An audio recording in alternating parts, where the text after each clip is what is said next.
Game over.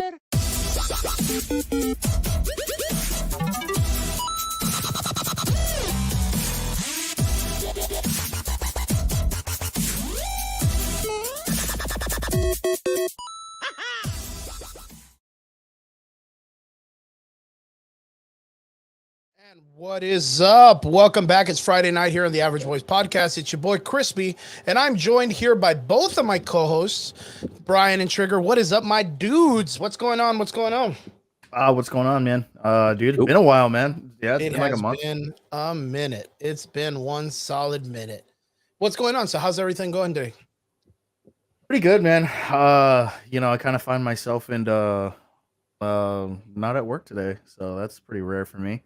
Yeah, dude. Happy to be on the show again. I don't really get to. Glad to see that face. Look at that. Look at that baby face. Look at that baby face, boy. All right. Speaking of, dude, I actually just had a birthday, dude. Hey. Oh yeah. Happy belated. Happy belated, man. Nice. Hey, how old are you now? Nice. 24, 21? Shit, I wish, bro. I wish, man. Brian, what about you? How's been your week, man? Oh man. To be honest with you, my week has been fantastic. It went by quick, just how I like it. Ready for the weekend. I don't have anything slated to do. You know what I mean? Just sit here and chat with you guys, and then talk to my boy D tomorrow, and then that's about it, man. I'm not doing too much, man. Yeah, bro. So this weekend's going to be pretty solid for me. Of course, happy Earth Day to everybody that's out there. I don't know if anybody really celebrates that, but gotta love Mother Earth, Gaia herself, and happy Comic Con Day, man. So right now here in the Valley where we're at is the biggest South Texas comic book convention, South Texas Comic Con, hosted by our good friend Ramsey Ramirez. Shout out to Ramsey, my dude. We love you. And I hope that everybody out there had a really, really great time for their first day here on Friday at South Texas Comic Con. And I'll be out there Sunday and Saturday. Well, Saturday, Sunday, right? Because it doesn't go backwards. And yeah, I got to work on a friend of mine's helmet. I got to make her a dark helmet from Spaceballs. Yeah, So I was like, dude, I know that I helmet. did- I couldn't remember. I couldn't remember the character's name. Spaceballs, dude. Yeah, it's It fucking was- dope. It was a fucking hell of a journey, though, man. I had really nothing like pattern wise or anything that I could really go off of. So it literally just had to be like best of luck, dude. Eyeball it. Yeah. High five. Yeah, eyeball it. Best of luck. And yeah, I ended up pulling it off actually literally like hours ago. Put the lenses in, finally called my friend Ran and was like, yo, it's happening Ready to tomorrow. We got it. And she's like, cool, I'll meet up with you for sure at the con at you guys' booth. And I'll set it there. Christella, my best friend, she is a guest this year. She's a judge, South Texas Comic Con, probably one of the best cosplayers around here in the Valley. Other than like Oz, there's Kelsey, which is another cosplayer. Alyssa, there's a bunch of them, man. You guys have a lot of like events out there. Where you Yeah, guys I mean, Try it's to, one of yeah, those man. things, I mean- South Texas is one of those like booming areas, like when it comes to like the convention scene. Yeah, man, we really ain't got nothing. We ain't got nothing other than that, really. Yeah. I we gotta- mean, but still, I mean, to hang your hat on that's pretty cool. I mean, that's pretty good. Yeah, shit. actually, what's really, really cool is like I was saying, Ramsey's a really great cat, a really humble individual, super loving kind of guy, wants to help everybody out. His South Texas Comic Con has been growing in the last 10 years that it would probably be ranked as one of the top 10 comic conventions in the South Texas, really in the Texas area itself. Yeah, honestly, probably next to Akon or something like that. I would put it right up there with some of the top cons. I mean, it's one of my favorites, man. I'll never miss it. I'll never miss Ramsey's con. He's one of my best friends for life, man. So shout out, like I said, and yeah, I'll be out there tomorrow. It'll be a great time. I'll do some live videos and I'll talk to some people too here on the Average Boys podcast site, just giving us some extra content to kind of mess with. So other than that, it's been a pretty cool week, man. I mean, other than probably the coolest thing for me was the Thor Love and Thunder trailer. Okay. I was really, really hyped about that. I have, of course, my my opinions on it too, what I think is going to happen and shit like that. But of course, I mean, it's probably overshadowed by all the other crazy drama that's going on, man. Dude, it really has been. Like, I have to say that, like, my Facebook and Twitter and Instagram feed is literally 2 things right now. Yeah, pretty much. Or, you know, I take that back. 3 things. It's Doctor Strange, Thor, and the Johnny Depp Amber Heard thing. Yeah, straight up. That's 8. Straight up. If the Johnny Depp Amber Heard series doesn't get like a live action film adaptation, Dude, I'm gonna be upset, dude. Dude, Netflix right? needs to It, jump like, on if that there's shit not so at they least go like a under. Lifetime, you know, like one of those daytime Lifetime video adaptations of it or something. If you really think about it, like this plays out, like if you're watching it and it happen in real time, this is playing out like a movie. Like somebody wrote this shit.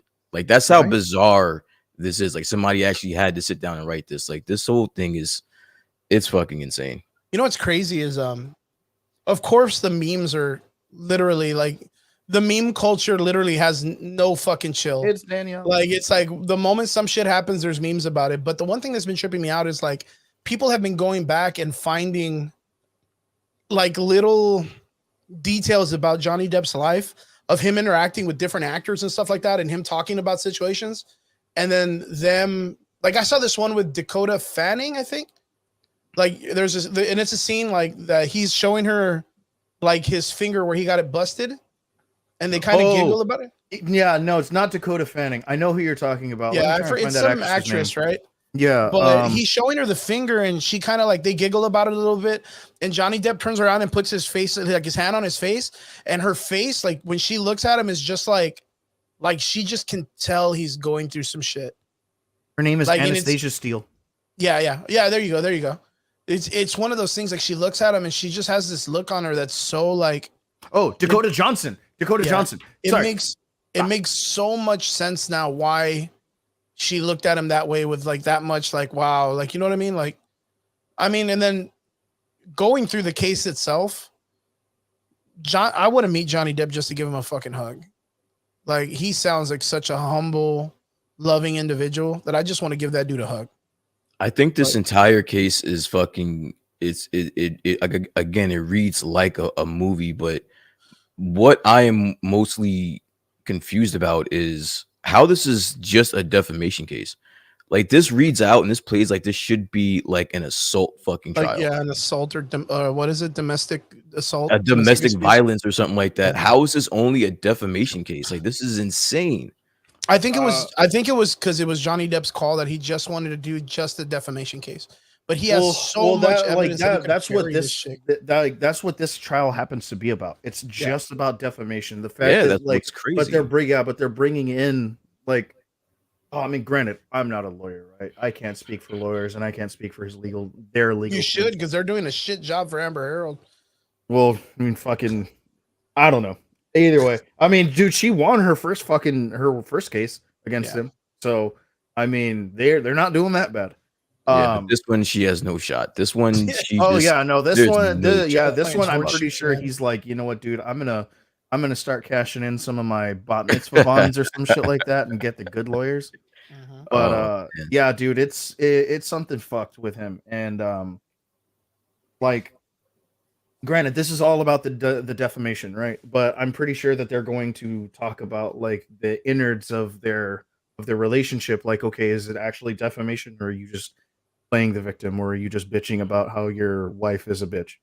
You know. But like, as more things come out, you're finding out that like, okay, yeah, Amber Heard is a huge piece of shit. Yo, she was beating his ass. She was beating his ass. And you know what? Like, it's super. You know, to hear all the trauma that Johnny Depp has gone through in his life when he was younger and you know, like growing up and stuff like that. Like I never had seen him in that light before. And it's so weird at my age now, seeing someone who's been like almost like a actor hero or someone like an inspiration in the acting world to look up to, and knowing that they've gone through so much trauma and kept their composure the way he has. Even now, like he's there, you know, giving speeches and talks and quotes and shit, and he still got his little, you know, Jack Sparrow quirk, and smiles and giggles. Dude, and have you laughs heard that with he will never return to that character again? I would Because never of, do it either. yeah, man. because They of like fucking what dropped his ass basically so because of fast. what Disney did to him. He's Yeah, like, dude. yeah, there's no amount of money they could ever offer me for me to fucking come back to. And good on him, man. Good on him for standing his fucking ground and not accepting that shit. Yeah. Even if Disney would come back to help him out, like, or not help him out, but pay him, like, good on him for standing his ground. Like those people, like, but then again, that's the way it is, especially even in the state of Texas, right? Like usually when it comes to like a male versus female case, like Texas literally will side with the woman first. So like in this situation with Amber Heard, a lot of people automatically assumed Johnny Depp the male, Amber Heard the female. Johnny Depp had to be the piece of shit dude that was doing everything. Amber Heard was innocent. That's why a lot of this shit is such a surprise now, because the types of situation and things that this person has done is so fucking absurd. Like Amber Heard has done some fucking crazy shit. And honestly, the crazy part is that it's not even hearsay. Like even her friends that have been testifying, they have been testifying in her favor. No. Like like there hasn't been anyone that's been on her side. Everyone that's testified so far has testified against her. Yeah. Like it's really, it's not looking good for her. Like whoever is on Johnny Depp's attorney team, this is a layup. This is the most easiest. This is the easiest payday. Yeah, this is like the easiest payday of your career right here. So far for you guys, I know like last week, me and Brian had such a fucking hoot about the pooping in the bed situation. Like I thought it was probably one of the silliest shits I've ever. I didn't even think it was serious, and then it ended up coming out. And then like this week was like let the defendant fucking let the lawyer ask him to tell him in detail about all the poop you found in your bed, and I was just did you listen to it? Like did you yeah, it's highlights. They're all highlights, man. It's literally watching like a Super Bowl video of like the best top 10 moments in Johnny Depp's trial and shit like that. So, but wait, he had explained. All right, so the story was going that she was supposed to go to Coachella with her girlfriends, right? They're supposed to be out of town for like the entire weekend, and right? he was like officially leaving her. Yeah, like because during her time at Coachella, she was going to be gone for 2 days, so he was going to pack his shit and he was going to leave. Exactly. Like the night before, the night before they had gotten into like this huge blowout where she actually physically assaulted him. So now he's thinking that the coast is clear. I'm going to go home, grab my shit. I'm done with her, right? Yo, bitch, you're supposed to be at Coachella. What are you doing in my house shitting on my bed? Like, what are you doing? What are you doing? Priorities, You're not even supposed to be here. Priorities, much less missing the toilet completely, dude. Well, like, yeah, I think one of his friends called him and he was like, "Don't go to your house." Yeah, like, no. Yeah. Can you imagine your fucking homie just being like, "Yo, don't go home. Just don't go home, dude. Fucking don't go." Oh man, I mean, the first thing you would ask is why, but then again, it's like when he's got that face on him, you just don't ask. You just don't go. You just don't go. God damn, dude.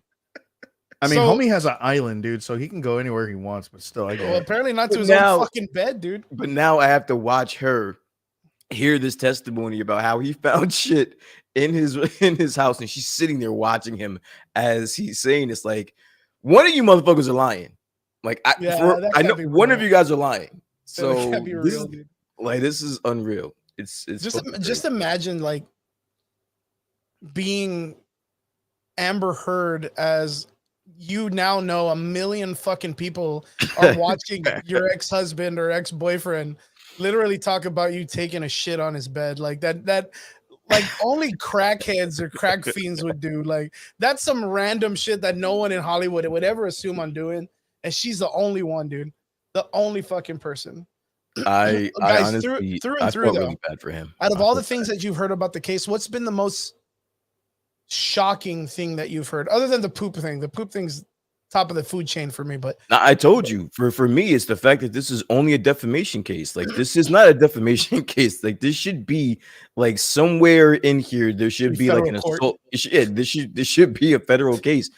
Like I don't understand how this is just like that's the weirdest thing to me, is that someone's reputation is on the line, and that's all that's being at stake here. Like that's all that's being fought here, is someone's reputation. That's fucking weird. That's weird to me. Yeah, that's weird. That's really weird. Triggs, what about you? What's been like the weirdest part of this case that's kind of caught your eye that you're like, wow, that's a little awkward? I mean, there's a lot of awkward in this case, but you know what I mean. For me, it's a very human thing. So like when you look at actors, sometimes it's hard to separate actors from their roles, right? Like I've known Johnny Depp as Jack Sparrow for like ever now, right? Mm-hmm. And so seeing Johnny Depp in in a capacity that's very human, and listening to him speak and stuff like that, he's an extremely well-spoken individual. It's like a Shakespearean conversation all the time. Yeah, like he's, but you can tell this guy is also like he kind of grew up rough, like Yeah. And the reason that I say that is because like his mannerisms are very like reserved. Like he's really really trying to keep his composure and stuff like that, but then again, this man is a professional, right? I'm sure this man prides himself on his work and his craft. Obviously he wouldn't be doing it for 30 plus years. Mhm. But outside, like aside from that, is that you're hearing him like recount certain things and tell the story of certain things, and then like like especially Amber Heard's lawyers, because like I've seen highlights of like Amber Heard's lawyers being very like open-ended with him and being very trying to get a rise out of him to make him seem as if like he's exactly the kind of person that Amber was painting him as a mean guy, and so I think one highlight that I saw, it was a 1 minute or like a 3 minute video, and this person objectified or had an objection of hearsay at least a dozen times within that one video. And it was ridiculous. And like he was kind of just like, wow, dude. And like after a while he was like, oh, but by hearsay, so there's no objection here. And he can continue his conversation. Nice. Like you're seeing this guy like get frustrated, and you're seeing real emotion, not like scripted emotions outside of the silver screen and stuff like that. And for me, like I said, it was a very human thing. I get to see actors that I've really really liked enjoying seeing on the movie screen, very raw essentially. And for me, it's been like a very eye-opening experience, like, hey, these people are just, they're people, and they go through real life shit sometimes too, and it happens, right? And that's some pretty crazy shit. Yeah, and like maybe like maybe everyone was expecting like, oh man, the like the pictures of all the coke that he had, or the fucking huge bags of weed and shit like that. I mean, cool, dude. I've seen shit like that before. To me, those were baby lines. Cool, dude, that wasn't impressive to me. For me, it was like the like I said, the human aspect of all of this. Like, oh wow, like you're seeing Amber Heard, like hold together her tears. You're seeing Johnny Depp, try and maintain composure in a setting that's clearly upsetting to him, and it's traumatizing to him. Yeah, traumatizing and stuff like that. So like I said, it was the human element of the trial. So this whole thing is fucking cringe. The whole thing is fucking cringe. Like just watching the whole thing, it's fucking cringe. And then just hearing about like the bodyguard. I don't know if you guys saw the bodyguard's testimony, but he was basically saying like, and this is what I said on the show last week. I mean, honestly, I think from what I've seen and what I know of him, I don't know the guy from a can of paint, but he does seem like a guy that I would have a glass of scotch with. I would have a beer with and have a conversation with, like, in no matter what capacity. He's been around for fucking ever, and we've never heard of any outbursts like this before. So like, and the bodyguard just confirmed that. He was like, yo, he handles himself being drunk very well. You can't tell the difference. Like this way that he is right now, sober, is the way that he is drunk, and I have never seen him get hostile. Like I don't know what Amber Heard's lawyers were thinking picking up this case. I don't know if they thought they were just going to get some exposure so that their name would get out there. But I don't understand how they win this case. Like, it's just been damning from every person's account. Like, it's wild. For me, the like seeing the humanization of Johnny Depp has been eye opening for me, being that I've only seen him like, of course, in the the idol limelight where you look up to someone and whatnot, and you never anticipate or you never imagine them going through any type of like weird traumas. Mhm. You always assume their lives are, fucking butterflies or rainbows or whatever. I think it really took me when he was talking about, man, they fucking that attorney for Amber is such a piece of shit, dude. Like, I hope someone catches him in the parking lot just slipping, dude. Like at a Walgreens or some shit, or fucking wellness center or some shit. He picks up the most randomest parts of Johnny Depp's life to be like, yo, tell me about this. Tell me about the third day on Pirates of the Caribbean or whatever. Like, he's always fucking choosing some weird ass day. But I'm not. The one that really caught me was when he told him to talk about his father hitting him or punching him. I don't know if you guys got to see that part of the case. I didn't see that one, no. No. Yeah. They were literally like, tell us about the time your dad struck you in the face. And Johnny Depp's face was like, wow, okay. Like, you could see it. Like, he did not. From what it looks like, is Johnny Depp's a very personal person. Like, he doesn't like to speak about his things of the past, but this whole entire case is literally like a real dirty laundry kind of case. Like, they're really the guy pulled out like fucking 800 text messages. Like, they're burying so many other actors, and I'm going to talk about that too. Elon Musk is in here. Yeah, James Elon Franco Musk and is James. in Well, here. fuck James Franco though, but Elon Musk is in it, so that's interesting. But not just that, but there's videos. Like, there's pictures of them. Yeah, it's And- pretty Yeah, wild. dude, It's fucking wild. It's wild, yeah. But and then Paul Bettany is also that's the one that's the real one that shocked me. Yeah, But the one like about the shit that he was talking about with Paul Bettany, like, Yeah. but like I'm not gonna say that Johnny's completely clean in this, but like if Nah, I'm gonna but that was like if I'm during gonna a choose time the in his lesser of life two where- evils, Yeah, but that was when they were doing Lock, Stock, and Two Smoking Barrels. Like, that whole movie is literally about fucking drug abuse. So, like, fucking Jim Carrey, for being a method actor, decided to do a bunch of shrooms in a park, and now we're watching him on Sonic 2.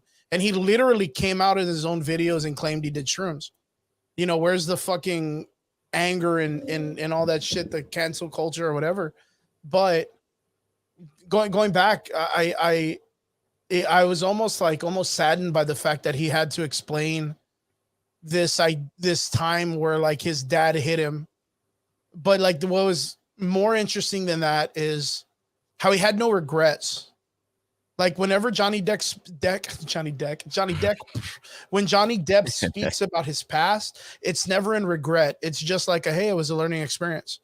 Yeah. Like, he even admitted, like, when his dad struck him at the dinner table or wherever it was, and his parents, apparently they were abusive to him when he was younger. So he grew up in a very hostile childhood. He admitted it. He was like, well, that was the time in my life when I was mouthing off and I thought I knew better. And in the concept of it, I mouthed off to my dad and he up and popped me in the mouth. Like, he said it in such a way that I was like, bro, I feel that. I'm about that mood, man. I know what that's exactly like. Yeah. Like, and it's just relatability in that situation, man. But it's just so sad to see that he went through that also as a kid. But going back to what you mentioned, I was very taken on how openly the fucking defense, I don't know what the fuck he is. How he's just throwing fucking names of actors out there and them doing heroin and cocaine and fucking off of strippers' backs, and like, he just does not give a shit about their personal lives. That's kind of what you do in a trial though, dude. Like you like a court trial is not played clean. They will dredge up everything you have ever done. I wonder if that is in that unfortunately the situation, name of the game. Like, I wonder if in that situation, like before, day 2 of this trial, the attorneys, hit up, or even the people that own the fucking, I don't know, news station. How do they get away with that? Like, how do they get away with putting out Paul Bentley's like information and name and him doing cocaine and all that stuff, and them not get sued for defamation from Paul Bentley? Right now, that dude's life is solid, bro. Like, he's a fucking Oscar winner. He's fucking WandaVision, one of the top players in Marvel. Like, And they literally were like, oh yeah, that guy fucking, made out with Johnny Depp or whatever, and he fucking does cocaine and heroin and all this shit. And he's always hitting Johnny Depp up for heroin and cocaine, and with no explanation of a time base of when it happened or whatnot. Just throwing it out there. You can do. There's nothing. There's nothing that you can do except like you said, maybe at some point have your own case. But until then, there's nothing you can do. Yeah, man. Like that's kind of up to Paul Bettany. Whether he decides, like, you know what, fucking, you're gonna. Like, what do you think? Do you think this puts a damper on Paul Bentley's life when it comes to his contracts and his workings with Disney and Marvel? Fuck no. Fuck no. If people think that Disney stars or Disney affiliated actors are squeaky clean, you're either ignorant or stupid. No, I mean, I don't think it's that. I mean, you look at Robert Downey Jr.'s past.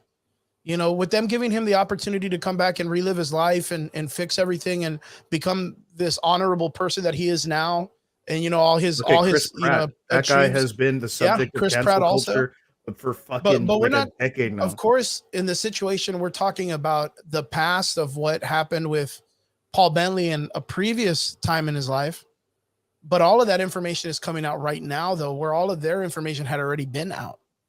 This is equivalent to 4 years ago in the creation of the whole cancel culture scene, where a lot of the people's past was being dug up, brought out, and then, in use of canceling them at the moment. I'm a little bit more like skeptical. No, not skeptical. I mean, to me, I'm a little bit more lenient on that. I have my past. I'm the last person to be able to pass judgment.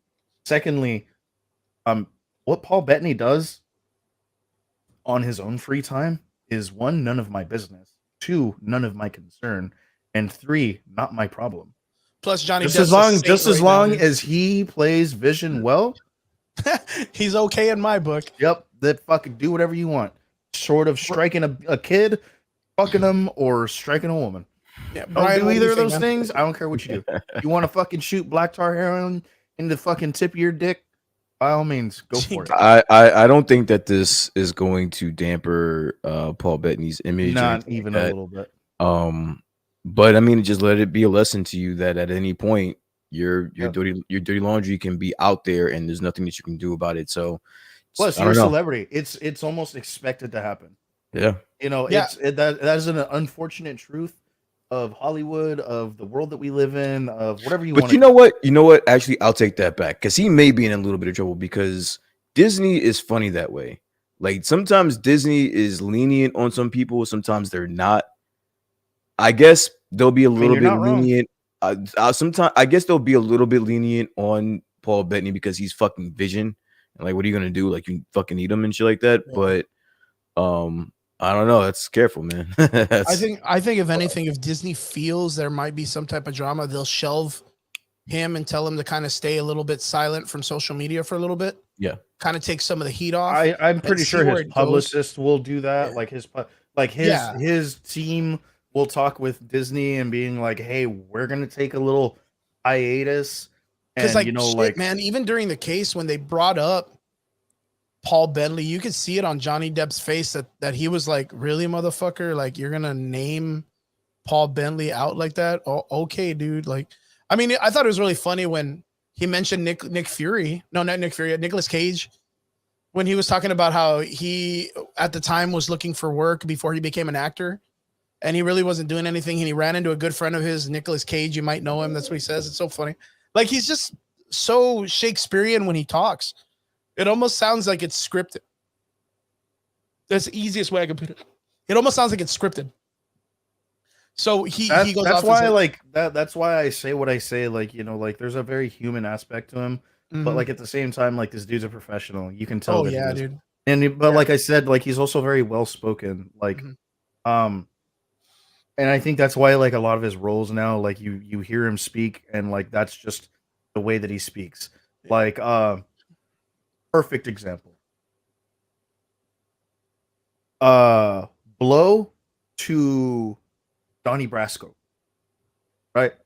Two very, very different movies. But they both speak very similar. Oh yeah, definitely. Granted, it's still Johnny Depp playing both of the said characters, but like the way that they speak or just the way that he speaks through these characters are still very same. There's a lot of Johnny Depp in there, and and hearing that for me now, like all I hear is Jack Sparrow is like because Jack Sparrow enunciates. Oh yeah, he's very particular on certain things, and you hear it. Yeah, Miss Heard, but you know what? Like I want to go back to what you said because I want to talk about, of course, the next topic. My best friend, the Mad Goose Wizard. You know him, you love him, you hate him. Mad Goose Wizard. Speaking about the reason why people in Hollywood get away with the most randomest shit, our boy, the fastest man in the multiverse, Ezra Miller, got arrested. Arrested again the week of his court date. No, Ezra the Miller day. got arrested It again was in the Hawaii. day. No, it was the day. Of? Oh, it was the day, day of his court date. He gets That's arrested. savage. That's savage as fuck. Dude. What the fuck is He's Ezra supposed to Miller be? doing? He's supposed to be at court. Like he's supposed to be getting his shit together to Maybe he go didn't have to a ride, court. dude. Oh, But you you're gonna be at there a today. You're definitely gonna be at court. He didn't have a ride. you He's just like, need "Fuck a what I ride. do. I don't have money Fuck. for an Uber. Just Let me throw a assault chair at a someone so lady's they call head. the cops and they can take me to the courthouse, dude." Yo, straight up, dude. Ezra Miller. Yeah, that's hardcore, bro. I think you said it best. We were off camera and you were like, "Man, this guy's a fucking." What'd you say? He's a fucking not a Menace. nuisance. He's a menace, dude. bro. He's a menace to running Hawaiian around, society, dude. bro. No, Yeah, seriously. So Fucking dude, dog, and the fucking bounty hunter is gonna be like, oh boy, oh, boy, the fastest man alive. well man, Yo, man. So I think we can pretty much guarantee and say safely Ezra Miller's done in Hollywood when it comes to being a superhero of any type. Probably. It took Shia a little bit more time because he had some pretty big ones as well. But yeah, I'm pretty sure Hollywood's cracking down a lot because to one of the biggest names in Hollywood, Johnny Depp, currently in the midst of a These are two DC characters, dude. Him and Amber Heard, Aquaman's yep, wife, dude. is right in the middle of a defamation case. But dude, 3 DC. Well, granted, he's not in court right now, but he's also in trouble. Will Smith. Yeah, Will Smith. Ezra Miller, dude, man, Hollywood is just.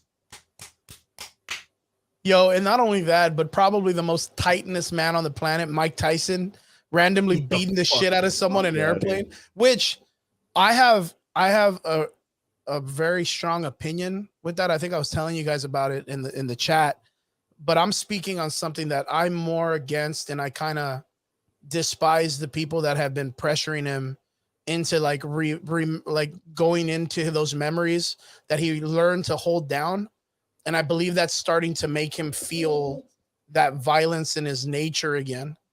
That's what I think it was, because Mike Tyson from like 3 years ago wouldn't have assaulted that dude. Probably wouldn't have assaulted him. But it's my opinion. We'll talk about that a little bit later. But going back, Ezra Miller got arrested. What happened was he was at a tea party, or what do we call it? A dinner party, or what was it? He was invited to a house party. It was almost like a house dinner party.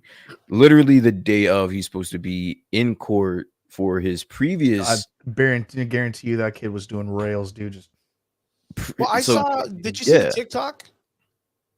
There's like a TikTok of him. Yeah, like there's a dude that's looking at the fucking television. And it's Ezra Miller's fucking like mugshot, and he turns around and it's Ezra Miller just talking to 2 old ladies. But he looks like he's talking some serious mad shit. He's there, Mad Goose Wizarding that shit as much as he can. Like he's straight, like, dude, I called out the KKK. You don't understand, dude. I'm the hero that people need. Yeah. Like I 100% the guy thinks he really is the Flash, dude. That's what I think. But like in the process of it, what do you think is going on with this dude, man? What needs to be done, and where do we see him in his fucking mental state? He needs psychological help. Like do you think that this guy's just over the hedge already? Yes. It's just a mental breakdown. It's not the end of the world. The guy just needs some counseling. He needs some help. Like, again, I was telling you guys a little bit off camera that since we had such a good laugh about it the past couple of episodes, I did some research just to do my due diligence, and it seems as though like the kid's going through a lot right now. Like, let's just call a spade a spade. He's going through a lot right now. Some personal shit's been going on with him. He went out to Hawaii to get his head together. He originally went out there with a crew, a team of people that were supposed to watch after him, make sure he's doing the right thing, and he's seeking out the help that he needs. And then that quickly dwindled to 0 people around him out there in Hawaii. So now he's just out there alone, showing up at random people's homes, random people's houses, because it's the Flash. So of course you're gonna want to invite the Flash to your You're gonna want that guy at your house, man. Yeah, you're gonna want him at your housewarming party. Why can't it be just a bunch of Mormons that invite him? Why does it gotta be people with drugs and alcohol, man? The problem of the problem is that you're inviting the Flash that's in the middle of a huge mental collapse right now. He's having a mental breakdown right now as we speak, and these people are still inviting him over their house, and they want to take pictures, and they want him to be the fucking center of attention. This guy needs fucking help. He needs to be off the streets.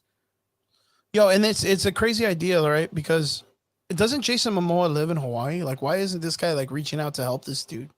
I'm pretty sure that motherfucker lives in. That's not his responsibility. Well, I know it's not his responsibility, but I mean, you can pretty much probably guarantee that Jason Momoa watches the news, and he's like, "Oh fuck, that's my coworker that I've kind of grown kind of fond of, and he's in my neighborhood. He's on the island that I live on. That's not, it ain't as big as Texas. You know what I mean? Like, but goddamn, I'm pretty good at like assessing the magnitude of certain situations. Something tells me that a phone call is not going to benefit the situation whatsoever. To me, it's so weird that this guy is sought after by hundreds, if not thousands, of people as fans that want to be a part of his life and love him and take care of him and do their due diligence as being fans and simp and all this other stuff.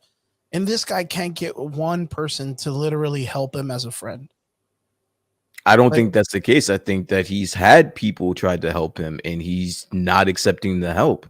That's the issue. It's not the fact that he doesn't have people that want. There has been an intervention from what I read. There's been an intervention and it didn't go so well. Like sometimes that is the ugly side of intervention. Sometimes they don't. Sometimes they don't work out. Sometimes people don't receive them the best of ways. And so I heard that this is one of those situations, and you can see a realm or a reality where someone that is spiraling out of control can push people away from them, and that's what he did. That's what I'm hearing he did. He pushed everyone that was supposed to be around him, to guard him, to nurture him. He pushed all of them away. Now there's nobody with him. So now he's like, it's like a it's a Jurassic Park episode where fucking he got out and there's no one guarding, there's no one protecting him. Now he's just running free, having these. Brian, don't do this to me, man. Yo, all I can imagine is I like the way I told you, dude. It's just Ezra Miller in a Walmart fucking Flash suit. Yeah, no, like that Hawaii, is the reality. That's the reality that we're dealing with here. I feel so bad laughing because I know it's such a fucking horrible situation, but my imagination is getting the best of me, dude. I mean, the guy needs help. The guy needs help. I really, really hope that he gets it because I mean, I thought when I had seen him in, his characters that he portrays, seems like deep down inside the dude's got a pretty fun heart. I just really hope he gets the help he needs because man, he is fucking up really bad in his life. He's really fucking up, but goddamn. So what's gonna happen to him? So he got arrested, but he already bailed out. But apparently, like his bail was like at $500, and he literally assaulted a woman with a fucking chair. Dude, all I know is that I could fuck around in Hawaii for cheap. Yeah, apparently, dude. Yeah. So is that what we're gonna chalk it up for? Like Hawaii's just super raw like that? It's just rough as shit. Hey man, I mean the fucking price of living in Hawaii is high as fuck. So, Yeah. Well, fuck. Like we said, I hope he gets the help that he needs. All right, on to the next subject, boys. So onwards to a little bit more serious news. So, have you guys heard about Netflix? Oh yeah. Oh man, Netflix is in shambles. Who's got it, man? I can start off. I can start us off. Go for it. So yeah, Tuesday, Netflix had their Q1 investors meeting. Basically, it's just a call that everyone gets on that's a shareholder to know about the ups and downs of the company that they're talking about, whatever company it is. This quarter hasn't been so well for Netflix. This is the first time since 2000. I think ever that they've actually lost subscribers. They have projected to have an increase of 2.5 million subscribers by the end of Q1, and actually they've lost 200,000 subscribers, and they're projected to lose another 2.5 million at the end of Q2. So that's alarming. And of course, whenever anything like that comes out, the stock is going to have an effect as well. So the stock price fell 35% on Wednesday, and it hasn't even like bounced back either. So you're kind of just sitting on that, which kind of is all right. So I'm addicted to like these tech docu-series that have been popping up all over, like the We Crash and the Dropouts and the Uber one too. Like all of these, I've been addicted to all of this shit, right? And it kind of seems as though like Netflix isn't that far off. They've been spending a lot of money that we've talked about over the last 2 years. They're putting in like $1 billion worth of budget for movies and all that stuff. They're draining money, and there's not any money being pulled in. There's no more subscribers out there. They've hit their cap. There's nowhere else to go. So now they're bleeding money, and their best solution so far is that they're going to stop these password shares. Like, you guys are fucking been eating off of us, so now we're going to take that back. Also, they're going to start or reiterate the ad version of the ad version of Netflix. So they're in trouble. So whenever we talk about like the cap for or the error of streaming taking over as versus the movie theaters or anything else, like, here's the first company that has seen a cap in streaming, which is wild. We never thought we would see this, at least not anytime soon. But here we are. They're losing money, losing subscribers. I don't know what to do. Like, I don't know what they do here. Well, I mean, what happened with the animations thing that's going on with it also? So, I mean, they've cut their animation side, almost entirely. Well, I've read that they've cut animation, and I've also read that they've halted animation. So, obviously one is saying that they're done with the animation side. Another side is just saying that, like, no, they're just shelving a lot of their projects, which to me is fucking shitty, because like not even 3 weeks ago they had announced like the one series that I've really been wanting for them to finish is King and Ashura, and like the people over at King and Ashura just like signed with Netflix that they were going to finish the rest of the series. And I was like, fuck yeah. Plus Shaman King. I love Shaman King. Love Shaman King. That's with Netflix. That's probably, I mean, like, granted, that series is already finished. Like, it's a different studio that like does all that. But like the translations and stuff like that, like, I mean, shit, that sucks now. And then on top of that, Baki, these are just the animes that like I want to see through Netflix and stuff like that. These are like Netflix, originals. Yeah, and that's because they were talking about releasing. Of course, Spriggan was one of them that I was kind of hyped for. I'm a big Spriggan fan, and I'm pretty sure they're still going to be releasing stuff. I'm sure, like, and a lot of stuff is probably in post production, especially Spriggan. Well, for all you old '90s Ninja Turtle fans that used to collect all the toys from Ninja Turtles back in the days, Yagio Jimbo, the Rabbit Samurai, they're finally going to make him a series. Stan Sakai is the director and the writer of it, and I follow him religiously on Facebook, and he was talking about Netflix picked up a series and dropped a trailer, and that was one of them too. I mean, but not only that, like, it's so weird because there was a huge drop in the demand and all the money and the finance and all that stuff with Netflix. But did you hear how much they dropped on every episode for the new Stranger Things thing? Oh, I did hear about this. $30 million. Episode, dude. 30 million. Like, don't get me wrong, Rick Diaz, if you're out there, dude, coming on the show and telling us you filmed episode 9, bro, that's rolling in it. That's fucking $30 and million. That's what the issue is. Like, they're bleeding cash, and like I said, if you watch any of these other shows, like like WeCrash, for instance, Mhm. when you're bleeding money like that, you're gonna have to salvage some money somewhere. So where does that come? It comes from firing people, and a lot of a lot of the sympathy that I get when hearing about a story like this is that a lot of these employees, they have cash, they have stock options tied up in the company. So if this company does not do well, or if the stock crashes, or if anything like that happens, they're fucked. All of that time, all that energy that they put into the company is for nothing. Like the we crash, for instance. Like there were so many people that had so much stock, that had stock options in that company, that when the IPO was first brought out, it was worth nothing. Yeah. So you just Well, wasted so much time. guys, I want to make a side comment here off subject. StreamYard right now is not getting comments correctly. So Yeah, man, I'm I've on the had Facebook. to. Triggs, if you can keep an eye on the Yeah, Facebook page for me. I'll Robert, Danielle, Danny, of course. George, We thank you love very you. much Sorry about that. for hitting us Oh up, George, shit! I man. man. thought no one liked Elizabeth. this, bro. I Yeah, thought no like one liked I this, was bro. I freaking was out a like, little wait a bit because minute. I was like, wow, like usually You Robert can't will see probably any of that jump shit. on and tell us some crazy stuff. And I hadn't seen anybody, and I was like, you know what? Let me go see my Facebook and let me try to see if I could share it again. Yeah. And lo and behold, I see everybody in the comment sections, guys. I'm so sorry.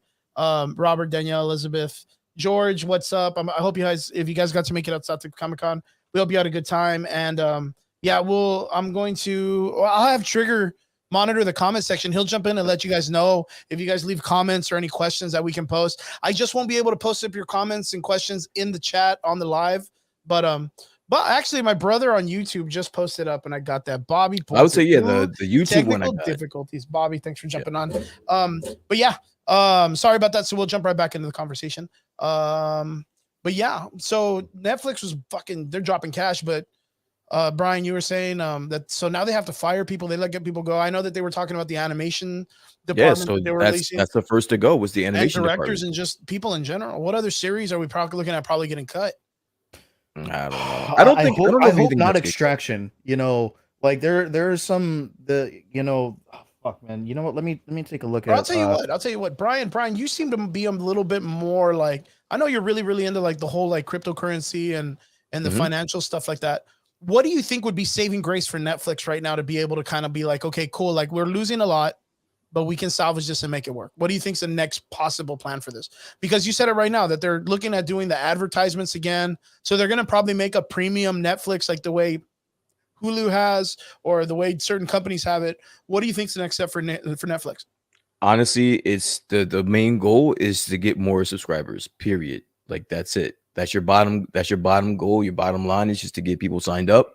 If that means cracking down on the sharing of passwords that'll force people to get their own account, then so be it. If that means if you think about it, there's really no ads for Netflix. They've been a monopoly. They're like, hey, we got this shit over here. If you want to come fuck with us, come fuck with us. But there hasn't been any ads. So maybe they have to start getting ads together. Now they have to start promoting whatever they're having on their services. Now it's gonna be, another department for that. And then it's gonna have to be where the budget cuts are coming. Like some of these shows that are struggling, we can't do it anymore. We can't start dumping $1 billion worth of content. Now we have to draw people in. So I don't know exactly how they go about that, because that's above my pay grade, but that's going to be ultimately the bottom line is to bring people in. I mean, but at the same time, of course, Netflix used to be prominent because of the fact that it was practically the only streaming service that was around that was working with all of these different networks. Now you have all of these networks becoming their own independent streaming services. So what do you do? Because Netflix seems to be like, there's nothing you can do. Like the old guard. Yeah, the day of streaming is here. It's upon us, bro. So again, all of these shows that I'm addicted to, they're all on different platforms. I can watch Snowfall. I can watch Snowfall on Hulu, or I can watch We Crash on Apple TV Plus. Like, there's so much content out there that Netflix is no longer the bully on the block anymore.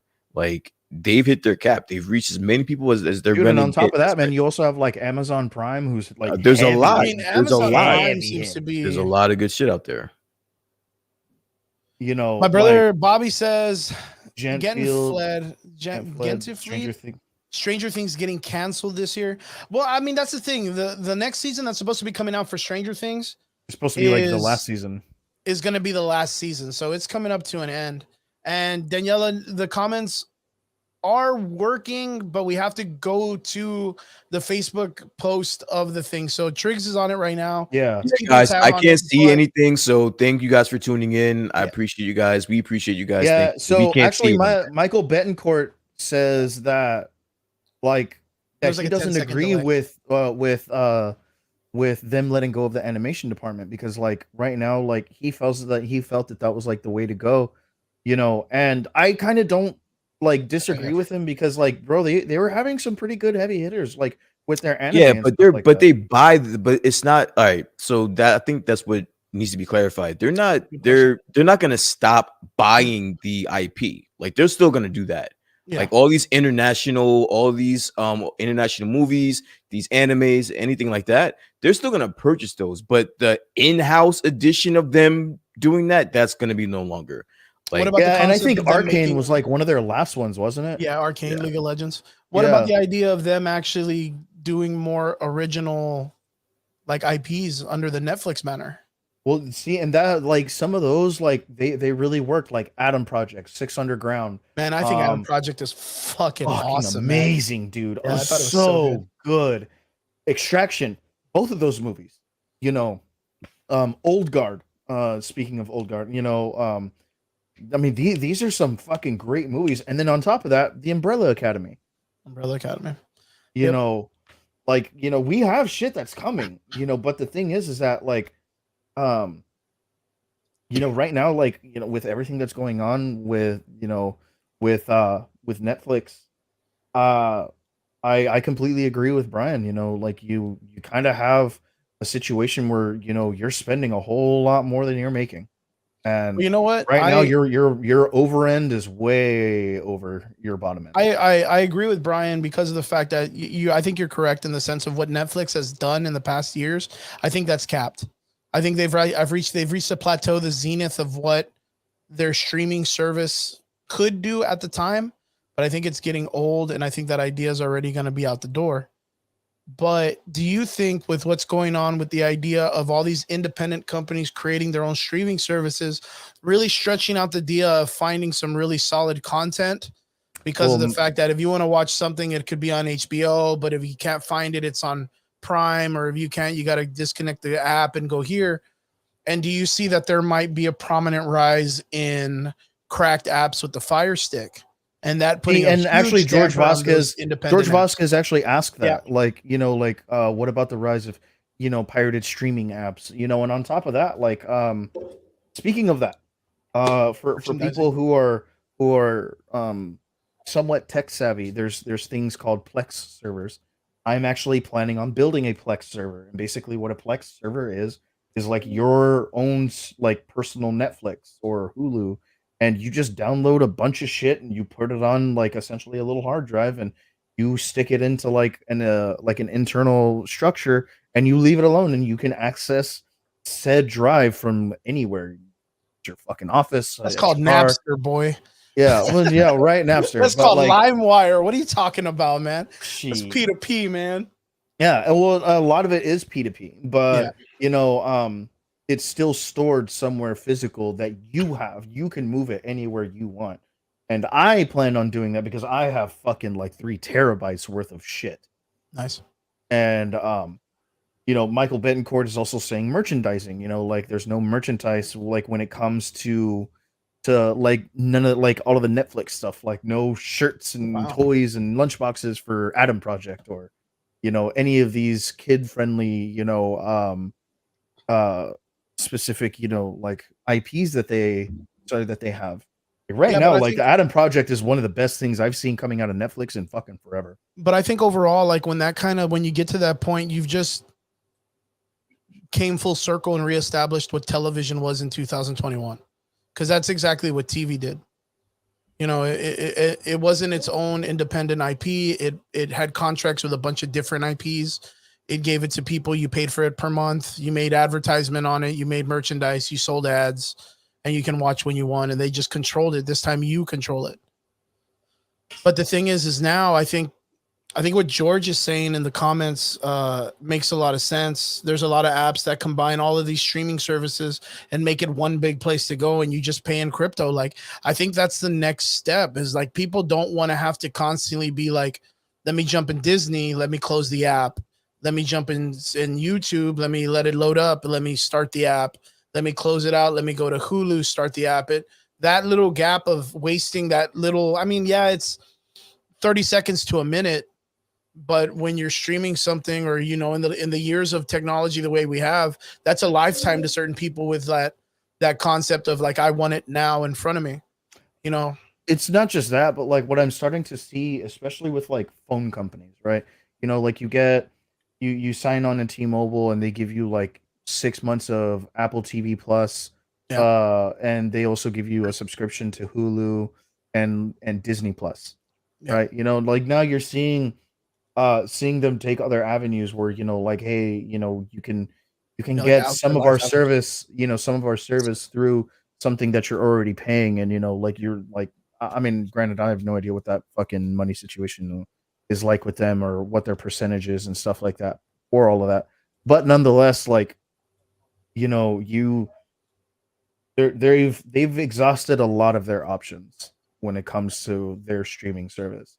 So the fact that they're like, at least Netflix is like now doing ads again and stuff like that, is not something super crazy for me. Like, really something that I didn't see. Like, I was like, oh my God, I didn't see this coming. I thought it was just an eventuality. Yeah. Well, guys in the comments, females, ladies, guys, everybody that's in the comments, let us know what your favorite streaming services are. Let us know what you recommend, and let us know any TV shows in the streaming service that you guys are watching right now at the moment. Onwards to the next subject, and we're getting right into our. Yeah, Michael Betancourt just said AT&T gave me HBO Max for lifetime. For his, when I signed up for, I don't know what it was, but I had done a group sign on for like Disney Plus, ESPN2, and Hulu. Yeah. And I didn't even download ESPN2, and I don't even give a fuck about Hulu. I just wanted Disney. That's all I wanted. Dude, Hulu's actually got some pretty banger. Nah, Hulu is dope. Yeah, don't shit on Hulu. Well, I know they had the Wu-Tang series on it for a bit, so I was banging with that for a bit. But Snowfall. That was the only place I could watch Rick and Morty. But Rick and Morty season 5 was like fucking horrible, dude. But yeah, I got out of season 5. But going back to what it is, boys, let's get it. Now we're getting right back into our nerd news. This is what we're here for. We got to talk about some real life shit and get out of the vibe and just let people know that we're normal people too, and do other things than nerd news. But this is what we excel at, boys. What's been the hype around Doctor Strange 2? Are we ready? We got like a week and a half, 2 weeks left. Yeah, dude. Like, like 2 weeks. You guys got your tickets yet or what?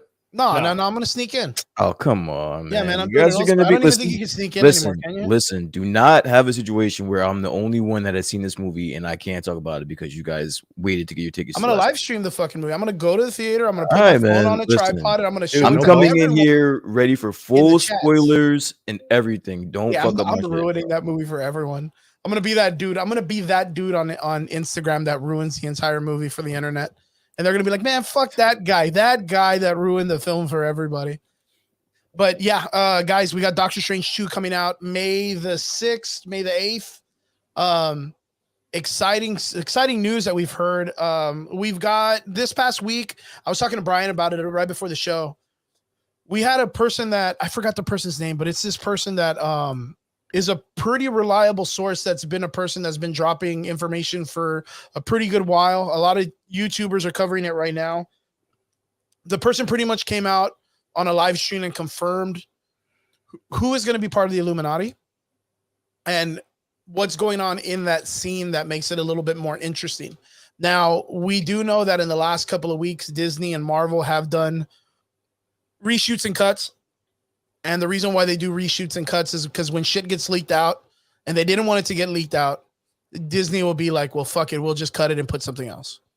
So a lot of it that I had heard was there was the Iron Man, Tom Cruise Iron Man scene for Superior Iron Man. Apparently I heard that got cut. which I really hope they don't. I think it would be a really great scene, a funny scene. Necessary? No. The movie's still gonna go on, but I hope that they keep it. There was another one, the Wolverine one I've heard got cut, and apparently now it's Deadpool. So Deadpool has almost practically been confirmed. But the one person that I have heard that is a pretty solid confirmation is Krasinski as Reed Richards. Yeah, I've been hearing that all. That one I've pretty much, I can probably say like that's gonna be the most. I'd But then say what does that do? 60-40. Does that mean that Krasinski cannot be the Fantastic Four guy coming through the rest of the movies? I don't Since see he's why like he a couldn't. multiverse? I don't What's see up? why he couldn't. Yeah, Well, I why mean, not? in the fact of it, like if they're gonna bring in like a Tom Cruise to play Iron Man, they bring in Krasinski because he's like a fan favorite. Do you think there's a possibility they could choose someone else? I think Krasinski would have been just a great Reed Richards in general. I think it would have been pretty cool. But the one person that I'm kind of a little bit more excited for and confused all at the fucking same time is Black Bolt from the Inhuman series. I heard that scene was one of those scenes that got cut as well. Really? Yeah. Because I literally just heard about this like 3 days ago that someone was like, yeah, he's confirmed that Black Bolt from the series. And in my mind, I'm like, wait, that's No, like yeah, a it's big supposed to be name. it's that actor, it's that character. Mhm. But again, like I said, we had the conversation last week, and I didn't want to spoil it, but that is one of the ones that I heard. Is that his scene in the Illuminati got cut? And that's what I heard. I think it's better that it is. And the reason why I think it's better that it is because of the way that they're changing Kamala Khan's character. Since they're removing the idea of her being an Inhuman, there's no real purpose into bringing the Inhumans in or trying to rush them in. I guess it would be the idea of them just establishing the Illuminati has more original characters in it from the series or from the comic books. But other than that, I don't think a lot of people are going to be like, whoa, that's Black Bolt from the Inhuman show that nobody saw. You know what I mean? Why are they making this movie only 2 hours? That's Like, can we get to the bottom of that? Like, why is I can't wrap my head around it. Yeah, Like, I can't it fathom doesn't it. make any sense to me. With all the hype that a lot of people are saying that it's going to be, I've heard people even say that the special effects and the cameos and everything is going to be way bigger than Endgame. And in my mind, I'm like, how the fuck are you going to make it bigger than Endgame in 2 hours? Mm-hmm. Like literally, and that's my biggest concern because we're talking about all these cameos happening about in this one moment. And is it going to be like all of these badass, you know, like my brother said, Bruce Campbell. I mean, are all these badass people going to pop in and then they're just going to get wiped out in fucking 10 minutes and we're going to be like, oh, well, that sucks. Is it going to be like the Brad Pitt scene in Deadpool? It very Like, well could be. You know what I mean? Like there's a lot of things that and that's because I even heard again that Magneto is still a possibility to come out. Magneto, I mean, they already have Charles Xavier. You're talking about fucking Krasinski of the Fantastic Four, Black Bolt. Like you have all of these, and then Magneto out of nowhere still. Like, yeah, that's why I said last week. I like no matter what we get, I'll just be happy with because there's too much. Yeah, there's just too much that is supposed to be out there that may be out there. Like we don't fucking know, man. Like, what if there's like 0 cameos, dude? Like I said, I'll be fine. Then to me, there'd be 0 cameos. Yeah, and I still get a Doctor was just Strange all movie. fucking fake, dude. Even the Charles Xavier thing is fake, dude. Like the whole Marvel is really great at misdirection. They're abnormally good at misdirection. And you know what I was even thinking the other day is what if this whole entire like advertisement scheme that they pulled off, what if Wanda isn't even the villain? I really don't think she is. You know what I mean? Like, because literally the last couple of trailers they released, it's like Wanda's just helping people. You guys this is the reason why this movie needs to drop already, because now people are going to start thinking too much into it and start talking themselves out of things that are obvious. Like, that's why this movie needs to happen already, because now we've had it for too long. We've been thinking about it for too long. And when anybody thinks about something for too long, this is what the type of shit that happens. I need to know in the comment sections before we go on to the next session. I need to know who it is you guys in the comment sections are excited for Doctor Strange 2. Make sure you leave it in the comments. Anything that you've heard, let us know what you guys think. And I want to jump into the next conversation because it still deals with Marvel, but this deals with something really close to home for me, right back here. Something I'm really excited for. Something our boy Robert's been literally killing us for in the last couple of weeks. We finally got our first teaser trailer for Thor: Love and Thunder. Guys, We did. holy shit. Sir. Holy shit. There was a lot to unpack in this trailer. So what did you guys think, man? Let me know. I want you to start, sir. I want to know what your Me? feelings are. Yeah, you're usually the one to introduce something and get everyone else's feelings. I want to know what your feelings are as to this long awaited teaser. I mind you guys, this was a teaser trailer. Yeah, it's a teaser for trailer. the movie. For the trailer that was released, it was fun, but I'm a little concerned. What are you concerned about, my friend? The reason why is because Thor, God of Thunder, all the way to Butcher, Gore the God Butcher storyline, to Time to God Bomb and all that stuff. It's a pretty solid, serious story. Even into the idea of the Mighty Thor with Jane Foster being the lead character, and then the cut of Thor going into Unworthy Thor, the Odinson story and stuff like that. There's a lot of dynamics and a lot of emotions that go into each angle of the story. And one scene in the trailer was the one that caught me, and I was like, fuck, dude, please don't do this to me. And it's the scene where, and I mean, maybe I'm literally, maybe it's just the huge fan kid in me that I'm like, please don't do this, and I don't want it to go this way. There's a scene where they're going into Olympus, and they're all on the bridge, and on the bridge you could see Valkyrie, Thor standing next to the mighty Jane Foster, and next to Korg.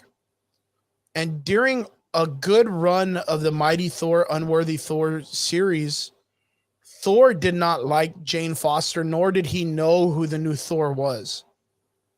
Like there was a big run where there was like, he didn't know. It was a huge mystery who the new Thor was. So it almost looks like it's almost right out the reins that he's going to probably know, or Jane's going to reveal herself to be Jane Foster to him. Like, I don't, and for me, and we've talked about this before when it comes to continuity to the story compared to what they're doing now. That takes away from a lot of the storytelling and the mysticism of the story itself. Because there was a part as the reader where we wanted to know who the Thor character was. We wanted to know everybody thought it was Sif. There was a huge amount of people that thought it was Freya. Not a lot of people really thought it was Jane Foster, even though there was a What If comic book of her way back in the day. But there was a really big reveal when it finally came through that it was Jane Foster. And I think that we're not going to get that part of the story. So what do you feel in that part of the story? This is the same thing with the Gore the God Butcher story. We all know that Gore the God Butcher is going to be the main villain of this storyline, right? But in that storyline with Gore the God Butcher, it's I fucking tell people all the time, it's probably one of the most Shakespearean Thor stories ever told. It's so emotional, it's so riveting. But the way Taika Waititi's kind of pulling it off is it sounds like it's like a big comedy. So I think you put it the best way is it's still just a teaser trailer. Thor in the last couple of years has been, from Thor 1 to Thor 2 to Thor 3, it's almost like fucking night and day. Thor 3 really, literally, Thor Ragnarok reinvented the character. Like it literally reinvented the character. But with the character that they've given us, that's Chris Hemsworth is a fucking genius when it comes to playing Thor. This guy like literally was born to play this character. Like I'm not even kidding. He does an amazing job. But when we see Thor and when he does his like silly things and like, he's doing his workout shit in front of like a dead body. He's doing the let me look in front of her. Let me make eye contact with Peter Quill. He's doing all these like silly, weird, let me yell at some random dude on Fortnite for my friend Korg. This dude is supposed to be the king of the realms one day. Like he's supposed to be the king of kings when it comes to like the pantheons of gods. And I kind of see him more as like a really big dumbass or an idiot more than I see someone who's gonna be a king one day. And I don't know if that's a build of the character or if they're just gonna make him where he's just nonchalantly like an idiot or whatever. I don't know. I there's a part of me that's slightly disappointed, but I have a great time with his character, so I'm kind of torn. I don't know what to expect. I feel like I'm going on a wild fucking emotional rant here, but you can tell. Okay, so I mean, but at the same time, you could tell how invested I am. You could tell how much I care about this character and how much from that story I want for people that are going to be fans of this story, that I want them to feel and understand and get to be able to acquire that I don't know, man. I don't know. I just wanted you listen. I think I can't speak for Trigger, but I let you get all of that out because I want you to feel as though you expressed exactly how you felt. But my answer to that is, but we've seen that serious Shakespearean god, like king of gods. You got that in the first one and the second one. Are they memorable? No. What works? What works? The last one, the one where he's being a goofball, but it's still kicking ass, and like he's the first Avenger. And on top of that, like, you know, like dialogue wise, I mean, had the bigger impact. You find out that his father had been lying to him the entire time. Yeah, That he had it was a sister he great didn't know movie. about. Well, the story development from Hela and all that stuff is there. Like, but let me ask you. I mean, Triggs, you've been into comic books for a good minute. Brian, you know your comic book knowledge too. If I was gonna say we're gonna take Thor Ragnarok 3 and make the Watchmen from that, how would you feel? Because the Watchmen was a great story and almost with minor things that were changed, kind of stayed very close to the source material. And that I don't think you can do that though. Watchmen was set out to be, first off, the stories are different, so the tones are going to be different. I think Watchmen was set out to be a great movie. I don't think the Thor movie is set out to be such a great movie. I don't think I like that comparison because like that's not what we're dealing with here. You know what we're dealing with. Like the success of the third Thor is the reason why he's the first Avenger to get his fourth movie. He's the first one to get a fourth fucking movie. The shit fucking works. It's not gonna be a Watchmen. It's not gonna be something that you can take super serious because that's not what works. We've seen it. It doesn't work. But then again, like I've said before, the reason why the success of the third movie was because the entire plot was taken from a serious storyline of the Hulk. It wasn't literally the Thor Ragnarok story. You can't say that. You can't say that the whole movie was like the success of the whole movies because they took it based off of that's the main plot of the whole film, rather than because literally it didn't follow much of the Thor Ragnarok comic book line. It literally did more based on the Planet Hulk story. Tricks, let me ask you a question because I might be biased because I like that movie a lot. I like that movie too. Do you think the success of Thor 3, the Thor Ragnarok, had to do with the storyline being that it was a Hulk storyline? No. It had nothing to do with that. What do you guys feel that made it successful then? I feel that you had a lot of big name actors that were there. First and foremost, Jeff Goldblum, right? You're going to look at the tone and you're going to set the tone. You want to look at writers and look at how comedic everything is. Now, yes, that movie was very funny. It was also an extremely serious movie. It had a lot of dark elements. It had its tone. Yeah, it had its tone. Yeah, I mean, look at it, dude. The entire Warriors 3 died. All of them. They were all dead. Yep. That happened very early on. On top of that, Odin dies. Also have another, then Mjolnir breaks. I mean, this guy's lost everything. And, of course, Taika Waititi, he brings in a comedic element, to an extremely serious, from an extremely serious tone. And that's talent. That is talent. So I think that Taika Waititi swung for the fences and it paid off for him.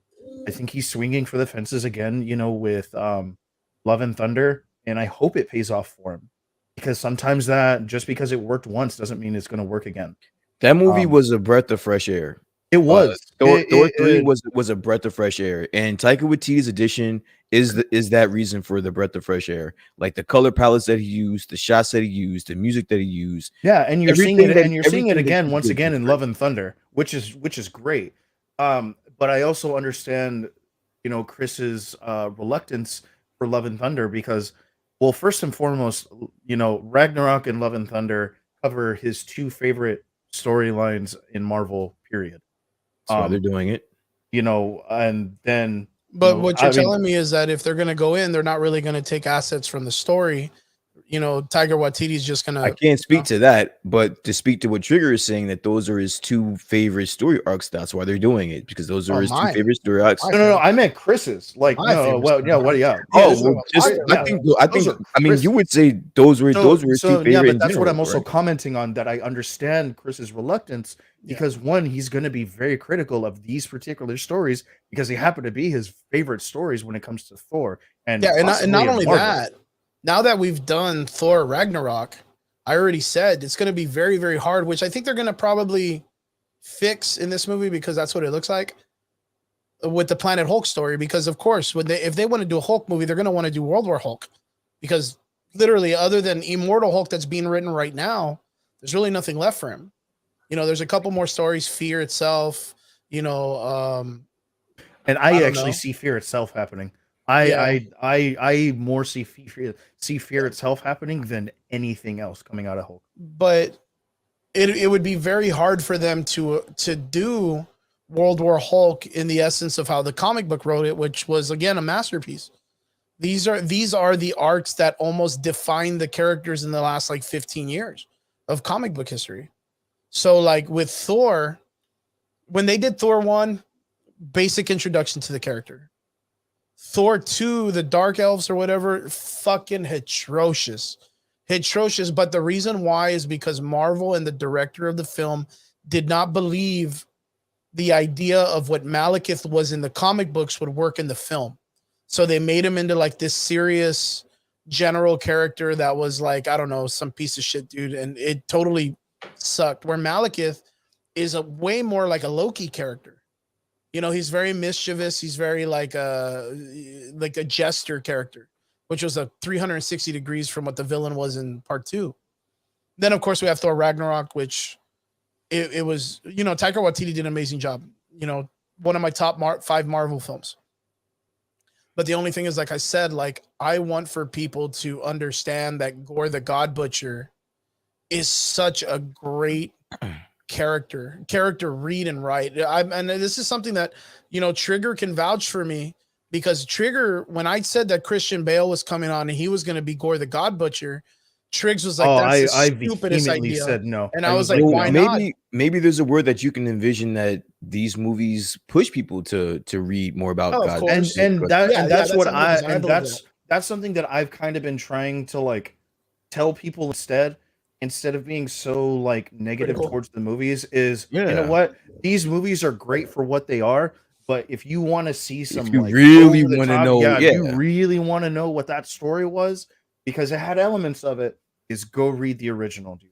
It is, of course, so much better. And when you look at Thor Ragnarok, obviously you tell them, hey, read World War Hulk, because that's really what that movie was. Mm-hmm. And then secondly, if you're gonna read fucking Endgame, read Infinity War, because that's pretty much what that was, and all these other things. And we have a lot of aspects, of storytelling that we have from literature that are being adapted, obviously to the MCU, over fucking 15 years now. But that's why I'm so less critical of these movies now than I was then, because now I can appreciate these movies for what they are as opposed to what they were through literature. I can read, I can reread. I usually know what story is being told in an MCU movie. If I don't, I'll usually just go to my boy Rob, and he'll be like, "Oh, well, this is actually what it was." Okay, cool. I'll read that. But we have a huge, resurgence of very serious tones in the MCU. We're looking at we're just coming off of the heels of No Way Home, Mhm. you know, and how dark that was, you know, and then we have Multiverse of Madness, which is, you know, which was originally slated to be like a slight horror film almost, and you know, right after that is going to be Love and Thunder. So obviously, you know, Taika Waititi's probably coming in yet again with like what Brian said, with that little breath of fresh air. You know, Yeah. it very well could be that. I might be wrong. I have no idea. I'm not at board meetings. I don't get invited to those. But Yeah. who knows? You know, it might, you know, the slating might lead to like, hey, all right, I just gave you a bunch of really, really heartfelt shit. You know, time to pick up, you know, the spirits a little bit and look into the eyes of Chris Pratt for a little bit and get gay or something. And you know what? Like going back to what you guys were asking. Yeah, I'm very critical because of the fact that I want the idea of Gore the God Butcher to apply on film as it did in the comics. I want that moment for when he goes out and says that the gods are not worthy and they don't deserve what they do. Like, I want to be able to feel that, but at the same time, I think Taika Waititi personally released this trailer with all of this fun in it because deep down inside there are small tones that this movie's going to be dark as fuck, dude. It very well might be that. Like, because literally they show the death of the giant god where Korg and Thor are looking at it in the background. yeah. And I remember seeing that in the comics and I was just like, God damn, how did Gore kill this thing? What the fuck? Yeah, dude, that guy like wrestled black holes. Black holes and shit like that. Yeah, it's very awkward. And it's such a flyby scene in the trailer. Yeah. But when I saw it, I was like, God damn, that looks like a panel in a comic book. And lo and behold, it was the almost like one for It was a one. shot for shot, you know. Yeah, it looked, one yeah, it for was a shot one. for shot. I was so like, and then again, like Brian, that's why I was super taken by it because even though we say that they only take certain aspects from the comic book because you know they want to kind of dabble with it, that was almost like 100% straight out of the comic book, Mm-hmm. and that was interesting. I have a question for the both of you gentlemen. Last week we didn't kind of touch on it, but the leaks for the toys came out, right? And so we all got the first look at Gore, the God Butcher, right? Yeah. I have to know, what are your takes on the first scene or the first vision of what we got on what they're doing with God? 100% for me, it was remembering how right Trigger was when he was like, "There's no way that Christian Bale is gonna wear all that silicone and all that body paint and all that. There's no way he's gonna do it." And I remember I was like, "Nah, dude, he's gonna love it because Gore is such a Shakespearean character. He's such a vengeance character. He's such a person that's felt trauma. Like About that. he is." And straight up, this motherfucker was like, "Nope, I'm not gonna look like Voldemort, dude. No way." Yep, I look like Voldemort. I'm bald and I have some weird shit on my eyes. Take it or leave it. He literally looks like fucking what's the Jabba the Hutt's fucking Skinny secretary, dude. That True. one character, he looks like that, and I'm so disappointed, dude. I am so disappointed. I'm But, holding you know out what? hope. I'm not- holding out hope that they're gonna Yeah. at some point mutate him or he changes his look. I Oh, don't that know. would be dope, dude. But that would be That'd be great. That's a great compromise, right? All right, half the movie you get to look like Christian Bale. The second half of the movie will change you and you look different. didn't- actually Brian's defense, he actually looked like that a little bit when he was very, very first introduced. When he first cursed the gods, Yeah, but he that's still, like, kind had of the what he looked Voldemort, like. still had that like almost like Ninja Turtle kind of like flat nose, and he had the twirlick little trills in his hair, Twi'leks or whatever you call it from Star Wars. Felix, yeah. But I mean, yeah, they have the cape. The one thing that's kind of like interesting me even more is there a separation between the Necro sword and the thing that Hela had? Oh, dude, it very well could be. You know what I You mean? know, Like there's something that's yeah. really fucking it's toying with me because of the fact that Is method. so we theorized this a long fucking time ago. Our theory was Hela and Surtur fall to a planet because Asgard exploded, and when they fall on the place where Gore the God Butcher is, and then Gore finds the Necro sword, takes Hela's weapon, kills her with it. She can't kill Surtur, but kills Hela with it, which I hope they don't, because That would be weird as fuck. But because the blade can kill gods, right? But then again, would it absorb the god because it's a Disney, or does it straight kill him? You know what I mean? I think it's gonna straight kill him. Yeah, that's what I think. So we can kind of like come to terms that Hela might be dead. Like she might just be like not a comeback character, right? Which kind of sucks, but it is what it is. But then we can assume then that this is literally the helmet of Hela, and this is the dark blade that the grand, what is it? Benicio del Toro's character in What If talked about when he puts the helmet on. Oh, the collector? The necro sword, right? The symbiote one. Yeah, because you remember in the What If cartoon, he has Hela's headdress. Yeah. And then he calls it the necro, the dark sword or whatnot. But in the toy line and all the not the trailers, but you know, in the advertisements and stuff, it's pretty much a fucking sword. Like it doesn't look any more different than almost like the way the axe of the executioners look. Like it's pretty much. I've been hearing a lot of people having a bit of an issue about the sword more than what he looks like, which is interesting itself. Yeah, because lot of the people sword had a looks real problem with the plain, sword. Yeah. right? Because it's just like, oh, it's just a great sword with black coloring. Yeah, Like yeah, I've seen that. In the comics and whatnot and all the iterations of Gore the God Butcher, it's very symbiotic. It's very like it comes out of his body, it blades out. You know, it's literally his fucking cape. Like the cape that he has is a symbiote. It is. I mean, it was a symbiote. You know, Yeah. it is in turn a symbiote. It's a bunch of symbiotes. Yeah, dude. I mean, who knows? I mean, they're probably gonna have to change things up because obviously we don't have symbiotes in the MCU. We do, but we I don't. don't know. Yes, right? we do. I mean, Now we do. yeah. I Now mean, we do. granted, yes, after No Way Home we Kinda do, but like that Robert. particular aspect of the symbiotes and them being from Clintar and that personal backstory. Well, we do have Venom symbiote now in the No Way Home universe. Yeah, I know. Yeah, so it can't be too far fetched. I know. That's why. But like the history behind that, the Clintar, the Null, and everything like that, you know, it's a lot more like MCU following to say that that's probably going to happen through Hela and Surtur. I was gonna say 100% Brian believe called that shit out. Like Brian's gonna be the next Marvel prophet, dude. He called Null and the Return of the King. He called all that shit like fucking months ago when you were like, my calls are gonna bring that shit out, and I was like, it's high marks, man. And I was but yeah, man, I see it. But listen, it's not like just a guess. Like it's more of an educated guess because that's if you think about it, they're all like they don't do small storylines. What they usually do is that they'll take one of the bigger fucking storylines and then just dissect the fuck out of it. Yeah. But they're not scared of going or taking a major story arc and dicing it up. Yeah, they have no fears of doing that shit whatsoever. Yeah, I mean, look at Civil War. Civil War was a perfect example of that. Yeah. You know, granted, so were so was Thor Ragnarok.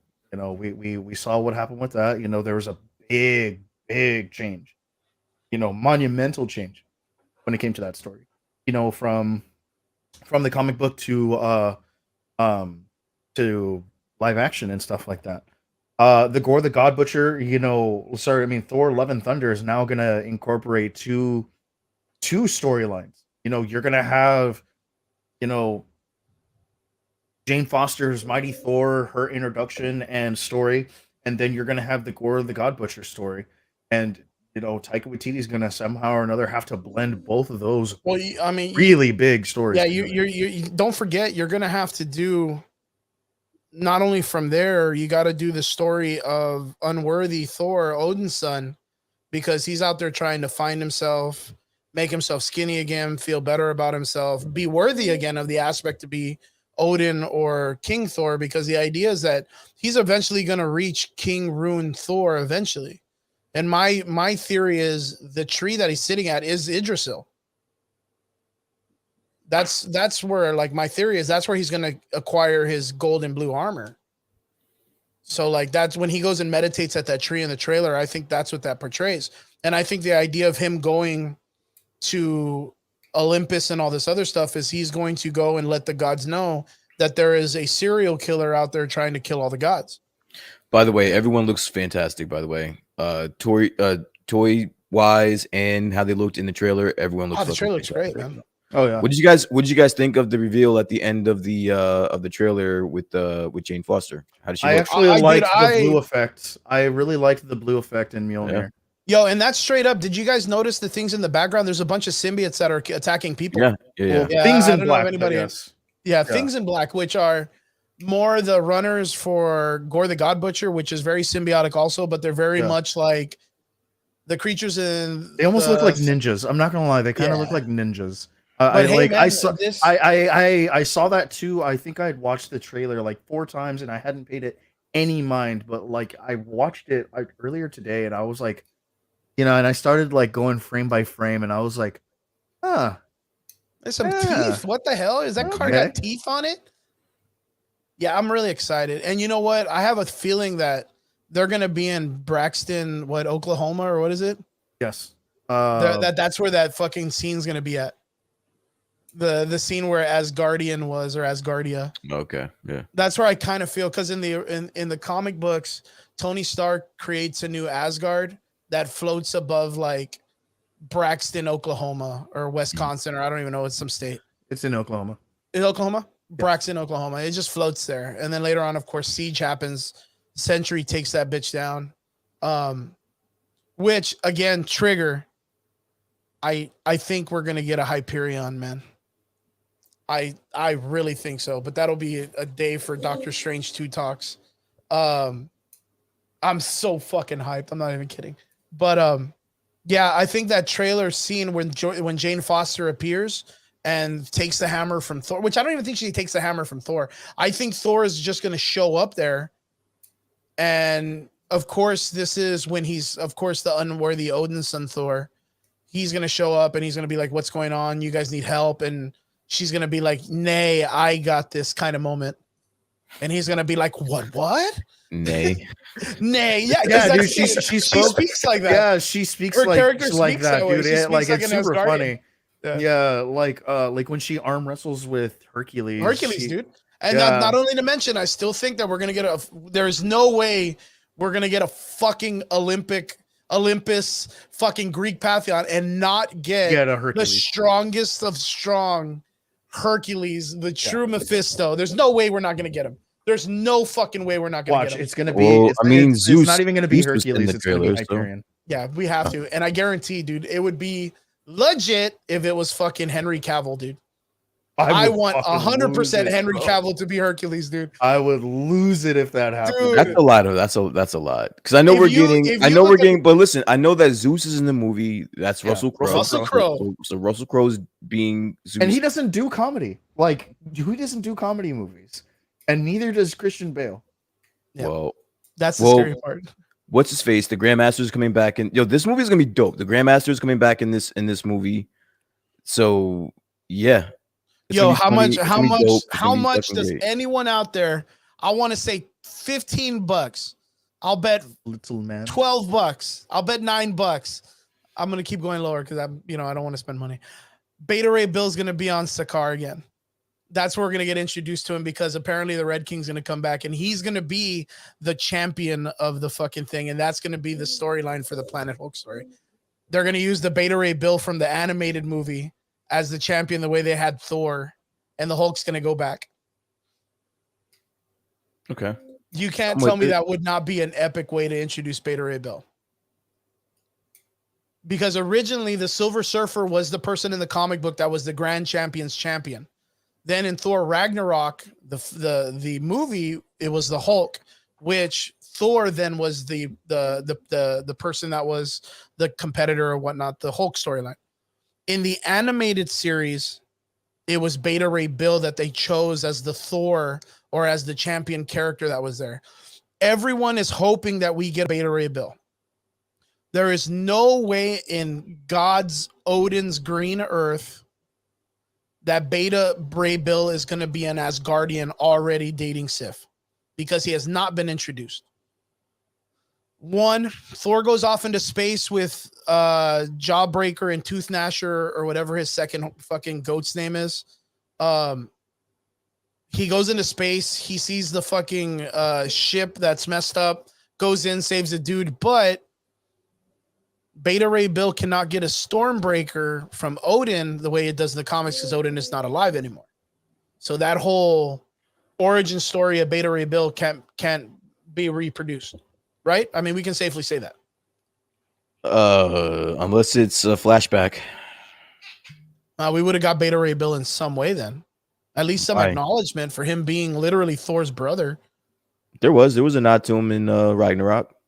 Well, yeah, there was that's why I think he'll come back in Sakaar. Because So, we know that listen, if they're gonna do a Planet Hulk, it's gonna have to be in some capacity where it's a flashback, where it's already happened and man. it's in the past, and whatever happened with Hulk on Sakaar prior to Thor Ragnarok, there is your Planet Hulk story. That's what we're gonna Dude, get. what if Beta Ray Bill? What if Beta Ray Bill is Doug? is what? Is Doug? What do you mean? The If, character? Yeah, remember the Doug character in Thor Ragnarok? Oh, hey, yeah, he's Doug. He challenged the champion. He lost. He died. That was Doug. Yeah. So of course, yeah, dude, There you I'm go, telling Doug. you, dude. Doug number 2, or what does he Yeah. call him? Bye, Doug. Yeah, that would be fucking funny. I'd laugh so hard if he was Doug. Yo, okay, but Trigger. Okay, so I'm gonna ask Trigger this because Trigger's in the same boat I am. He has as much knowledge in the story as I do when it comes to this. How would you feel if that's how they handled Planet Hulk? If they were to say, "Oh, the Planet Hulk story, it already happened." Like when Thor finds him on Sakaar, like he already like did all this stuff, minus the idea I can of see the that Red because King. I mean that's 2 years in between. You know, I can kind of see that happening. Well, minus the idea that the Red King, then the Grand Champion comes and takes over for some reason.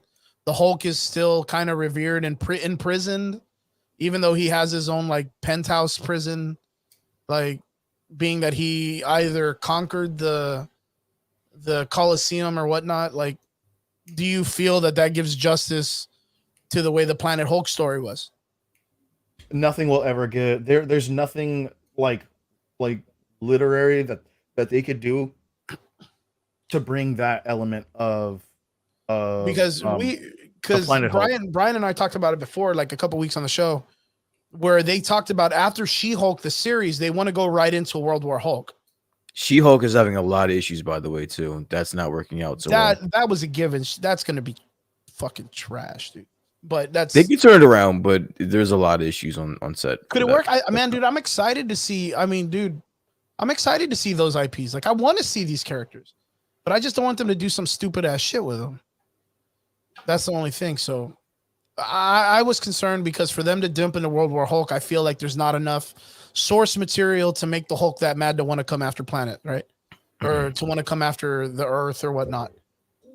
And I feel like they've kind of like sailed that ship already with Thor Ragnarok to create a Planet Hulk or some type of situation that was like that. See, and that's like one of the very few times where like I 100% agree, because like, I mean, dude, your biggest basis for World War Hulk is gone. Like, even if like the only way that I could see them salvaging that is, yes, if they used that teaser footage, like that leaked teaser footage where Bruce is running through the forest and he's like, he gets shot or something like that, and then he starts turning into the Hulk, where that's how they like introduce like his Sakaar visit or some shit like that. Or if they make it a prequel, because that's the only way that like that following the MCU's current line of storytelling that they can go with. Yeah. And still adhere to that particular story in the comic book. And you see, that kind of ideal with the World War Hulk situation and the Planet Hulk thing that the movies have done compared to what the books have already established. That's my biggest concern with the Thor, Mighty Hulk, or Mighty Thor, Unworthy Thor, Gore the God Butcher storyline. That's my biggest concern, is that they're taking, I guess you're right in the sense of they're taking the success of what Taika Waititi did, and the ideas that Taika Waititi is coming and doing with his directing is fantastic. You're absolutely correct. It re-envisioned how we all see the Thor character, but I don't know how it'll apply when it comes to doing a story that's based on such a serious character. Does that make sense? Because Gore the God Butcher story is a character Yeah, but we that just doesn't have a lot of just comedy. spent a good like 5-10 minutes explaining about how the last movie was just as serious. It's a serious role. Like it's a serious movie. There's a lot of Yeah, dark shit that happened. But there's not like, okay, other than the Planet Hulk story, the entire Thor. How much Ragnarok more story, dark are you gonna get? How much of just I'm not familiar, but how much darker does the Thor lore get than Ragnarok? That's about as dark as it gets, though, right? That's some No. dark ass shit. No, War it of gets the Realms is pretty way dark. fucking darker. Okay, It's like Game of Thrones dark. Okay, we're not without getting too. All right, let's just say the major arcs, the Ragnaroks, Yeah. like that's like compared to what we're dealing with now and what you're asking or that you want your Thor to be. The seriousness is already over because we've already gotten Thor Ragnarok. That's a given. I'm assuming that's a given, right? That was some serious shit. So we got it already. I like, and don't get me wrong on this. It's like I said, Thor Ragnarok, I had a great time with, and I thought it was a very fun movie. But the idea of what the Thor comic book Ragnarok was, Taika Waititi did a way better job than what the comic line was. Mm-hmm. Literally, the entire and Thor honest to God, story, like Thor Ragnarok was actually kind of like you could. I'm not gonna say it needed to be revisioned. Yeah, it was a very forgetful story, in my opinion. And that's the thing. I think that's why he had so much opportunity for creative input, because the original story of Thor Ragnarok was there was gods that sat above the gods that fed on the essence of the pantheon of the Odin or Norse gods, that they just fed on him when they died. And then since Asgardians don't necessarily die, they just get reborn. These people just come back and they just get reborn in regular human bodies, and their souls can transcend back to the Asgard. I don't know. It's real fucking weird. It was such a weird story. No one really gave a shit about it. Mm-hmm. I think the only thing good that came out of it was the Rune King Thor storyline, which is where he gets that armor. He goes to the well, the well of knowledge, which is like at the ending of time or at the tree of Yggdrasil. And he, what does he do? He sacrifices his eyes. Both eyes. So that both his eyes, so that he can transcend. He actually kills himself. Like, so, oh man. So like, even then, like Thor Ragnarok and Rune King Thor are two still very separate stories. Yeah. I mean, they're like arguably not even in the same continuity. Because like the whole Rune King Thor thing, like, dude, he like destroys everything. Or like the ones who sit above all or some shit like that. Yeah, it's a very or those who sit above in shadows. Sorry. Yeah. Anyway, because like, yeah, you have that whole aspect and everything like that, and not to go super deep into that story, but yeah, like, you know, Thor Ragnarok, like everything happens because Loki was just like, I'm gonna jumpstart Ragnarok right now. And yeah, which is pretty much what's going on in the movie, right? Yeah, and so like that happens, and then things happen. And when they come out of it, nobody remembers anything. Yeah. It's almost like a House of M thing where no one really remembers what went on, but they know that something is different. And Thor has to go out and essentially pull everyone back into remembering certain things. Yeah. This is like, I'm trying to be ambiguous for, you know, for continuity reasons, but I get where Chris is coming from. But at the same time, as I've said on many occasions, you can't really like rely on like. Yeah, I can't really jump too much. I mean, it's barely the fucking the teaser trailer. Yeah, you know what I mean. But in the aspect of it too.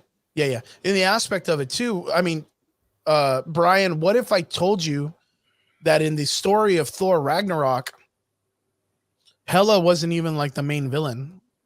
She was already just an established character in the series. That she's just Satan. She's like just the queen of hell. She's literally Hades in the Norse mythology, and she's the daughter, well, the half daughter of Loki. Yeah. I just think that considering where Thor was in the MCU at that point, I think she was the perfect. She was the perfect villain for that Thor. I thought that was amazing too. That we had, yeah. I really thought that was amazing because of the fact, like I told you, like I was super blown away, and I was like, dude, Hela. How is she going to be the main villain? She's just like a throwaway character in the normal series. And Taika Waititi literally took a character that we see she's literally like just the sandwich dude. Like you see her all the time in the comics, and she's just really nothing. She just kind of fly by nights. The residual effect of that movie, I honestly think that the residual effect of that movie, Thor Ragnarok, has carried on. It's done wonders for that character. Oh, 100%. It Through and carried through. over. It Through and carried through. over. It carried over to the big pop when he finally gets to Wakanda in Where's Infinity Thanos? Wars. Bring me Yeah, Thanos. exactly. Like Yeah, that. yeah. Like that shit carried over from that movie. Like there's not too many movies in the MCU that do that. Maybe like Winter Soldier is another one that carried over because of Bucky and Cap. But other than Yeah, that, like that residual effect is great, man. I think for what it is, I think you're absolutely correct. I think the MCU and Taika Waititi's done an amazing thing with the Thor character in the last movie itself compared to the first two. Um, we barely got our first teaser trailer for Love and Thunder. I've been anticipating this movie since, Natalie Portman came out. Of course, there's some things that I'm kind of nitpicking at. Am I going to be super fucking excited? I'm already super fucking excited. I literally like schoolgirl screamed when they already showed Jane Foster at the ending of the trailer. Being That that this arc holds a near and dear spot to your heart, are you more excited for this movie than Doctor Strange 2? yes, Would you say? Okay. yeah, through and through. The reason why is because I want to see the living embodiment of the Gore story Okay. because of the impact it did in the comic books. So I guess the portrayal of Gore is gonna make or break this movie for you. Oh yeah, definitely. Oh wow, that's Like that's gonna be nuts.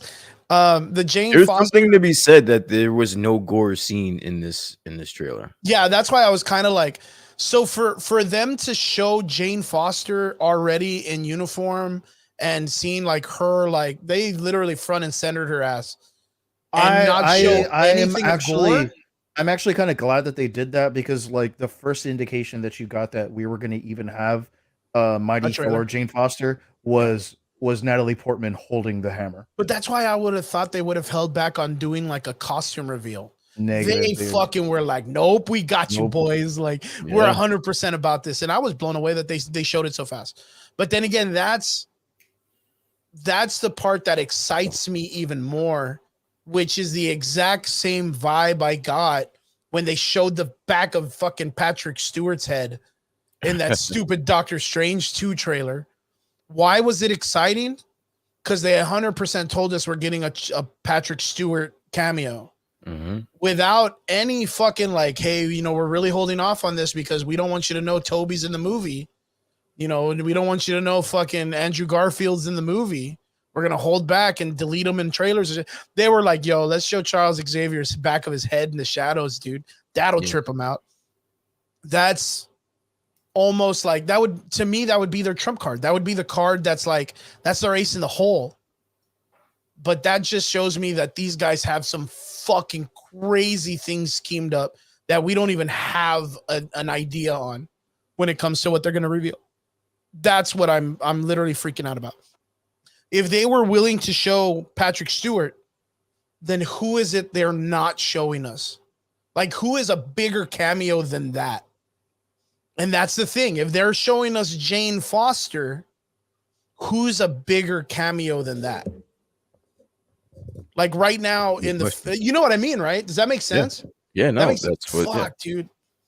My biggest thing is one. There's two major villains and three major things that come out of this story that I'm really excited for to see if they're gonna maybe do a sequel or a trilogy into this storyline. One, Gore the God Butcher. Two, the thing that's going on right now, which is the God of Hammers, which is the storm that is trapped inside the hammer that wants to beat the shit out of Odin and fucking make Thor's life a living hell. And the last one is the Mangog.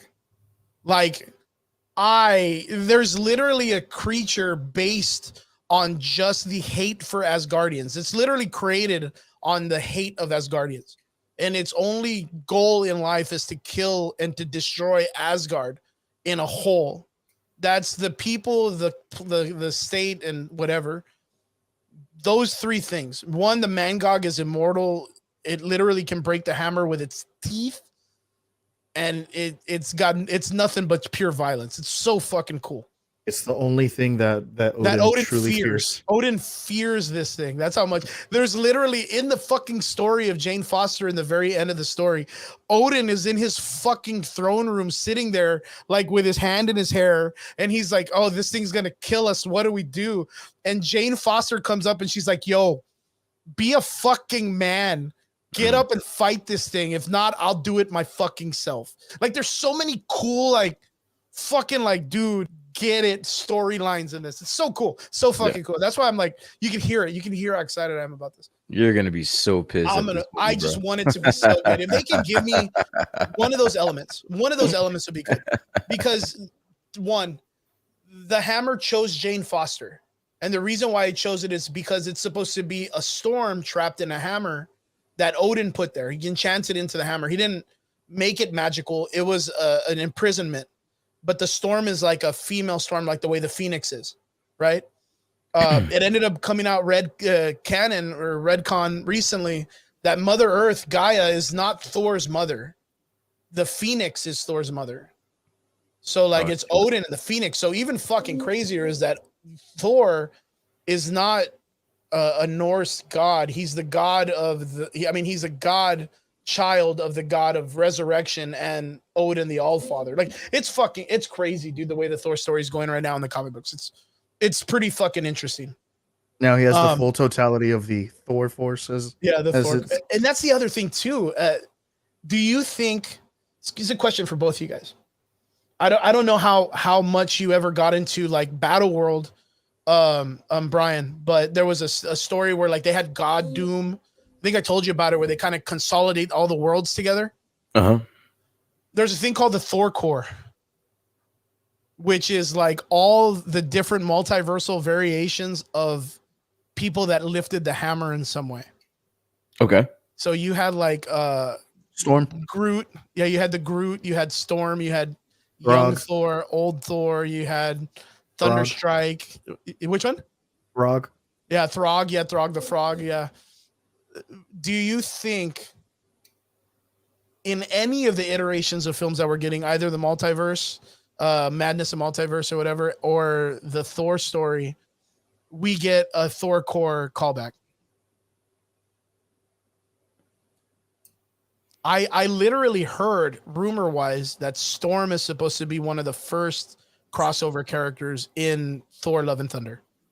That is not a joke. Storm is supposed to be in it. That makes perfect fucking sense.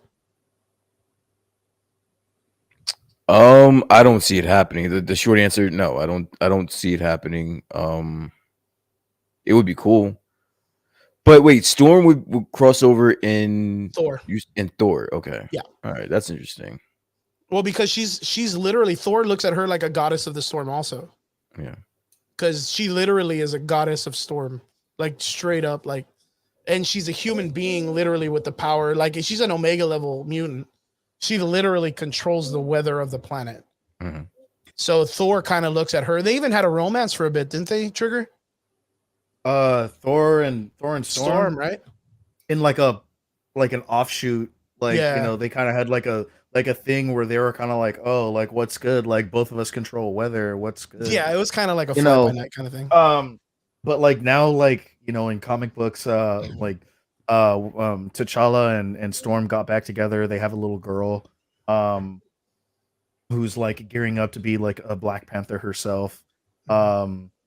Just a bunch of shit, dude. Like it's Battle World is one of those stories where like I would be just like Chris if they were like, okay, yeah, we're making Secret Wars.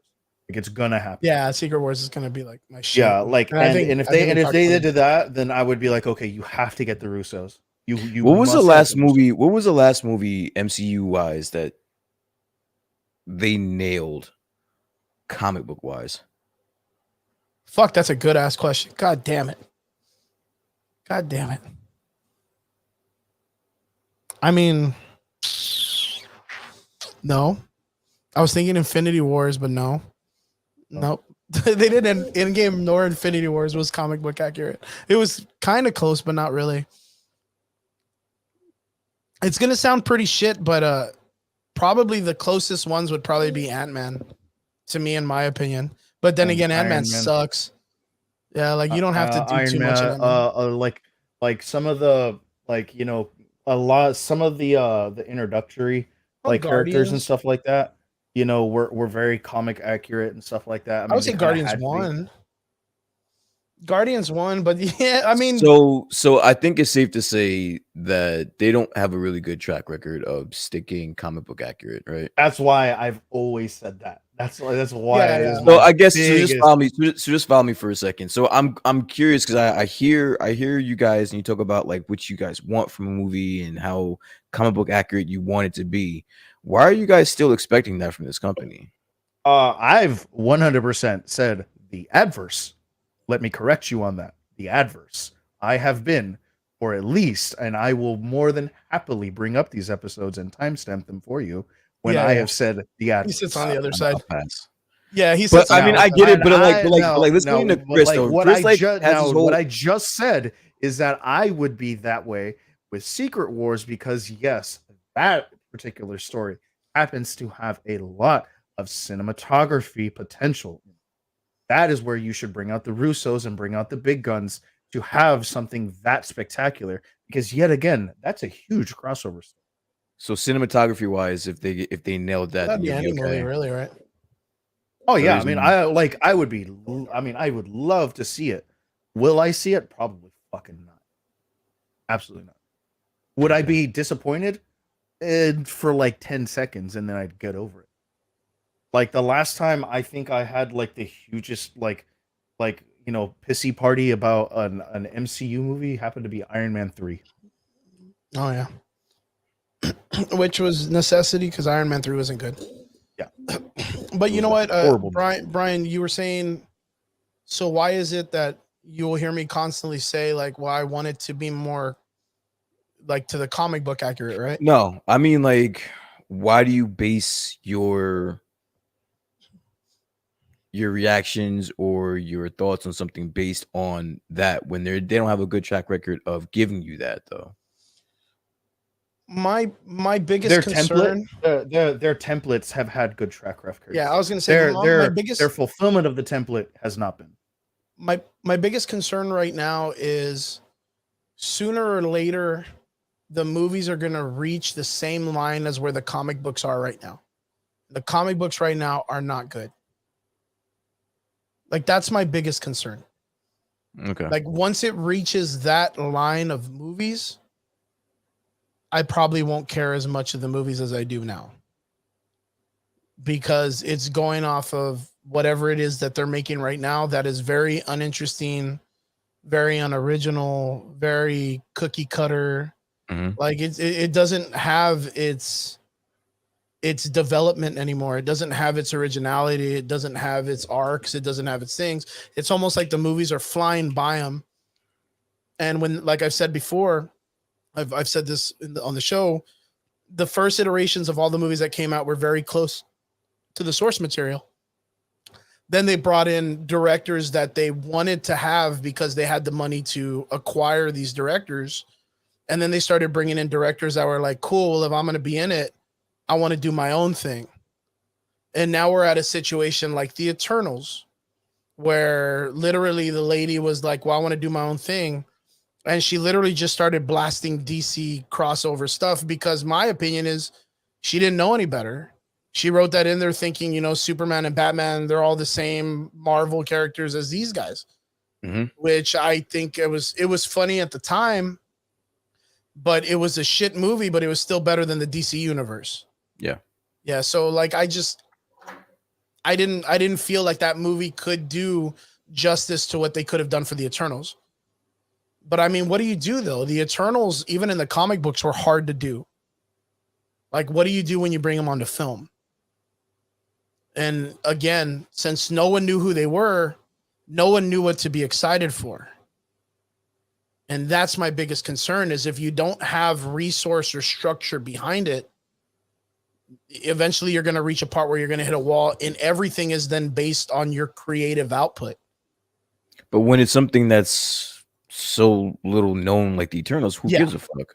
Like who cares? Well, Who I mean, cares but if that's you the take? future. Like literally now we're expecting some type of cosmic series with more of the Eternals. Based on a world that we actually give a fuck about. Yeah, As because they opposed have to to introduce taking- characters we care for. Yeah. Which is, again, Marvel's biggest problem, which is they have to keep using the old IPs to make future IPs successful. Right? Kamala Khan. The reason why they didn't make her an original character, they call her Miss Marvel, is because they know Miss Marvel's a character and they don't believe a character like that can hold a franchise. The Falcon, the reason why they didn't name him Captain Falcon or do something original with him after is because they don't think Falcon can hold a franchise, so they renamed him Captain America. The same thing with She-Hulk, the same thing with Jane Foster's Thor, the same thing with Miles Morales' Spider-Man. All of these characters that they constantly use old IPs of is because of the fact that that Marvel doesn't want to let those names go because they know that those will sell either way. Yeah. That's my biggest concern. Do I want them to be better? Yes. I mean, for me not liking what they do, I'm one of the biggest fans of a series that a lot of people hate. A lot of people hate the fucking Mighty Thor storyline. A lot of people fucking hate it because of the argument was, how can you take someone's name and make that person? And I get it. I see their argument, but did they give it a chance? No, just based on hate. They didn't give it a chance. I read through it. I know that there was, in the comic book arc, there's a lot of fillers too. There are some episodes or some arcs that were kind of silly and didn't work, but I think overall it was an okay series. When it came through to what it is now, I think they kind of messed up at the end, but that's, it's a story for another time. For now, I'm excited for what they're doing. I'm still super excited to see what they're going to do with this storyline because there's still so much to unpack. What do you guys feel from seeing in the trailer? What was your biggest shock? So that's for you two and for people in the comments. Brian, the biggest shock is just that I saw Jane Foster. I mean, it was a minute and like 15 seconds worth of shit. So we really didn't get too much. I don't think they're gonna give too much in the teaser trailer. I guess the only thing that I was shocked is that we did get that first scene of that first shot of Jane Foster as Thor. Super good. As Mighty Thor. So it was pretty dope. What if I told you guys I'm already ordering the hat, the strongest Avenger? For me, I'd have to say it was the amount of screen time that the Guardians had in his trailer. The Guardians? Yeah. They had a lot of screen time in that trailer. I mean, good on them for that, right? Because like like right now that's who he's rolling with, right? But like it's very obvious that they're gonna do a couple of things together and then they're just gonna he's gonna be like, you know what, I'm done, dude. Just drop me off at this planet and then just let me go home.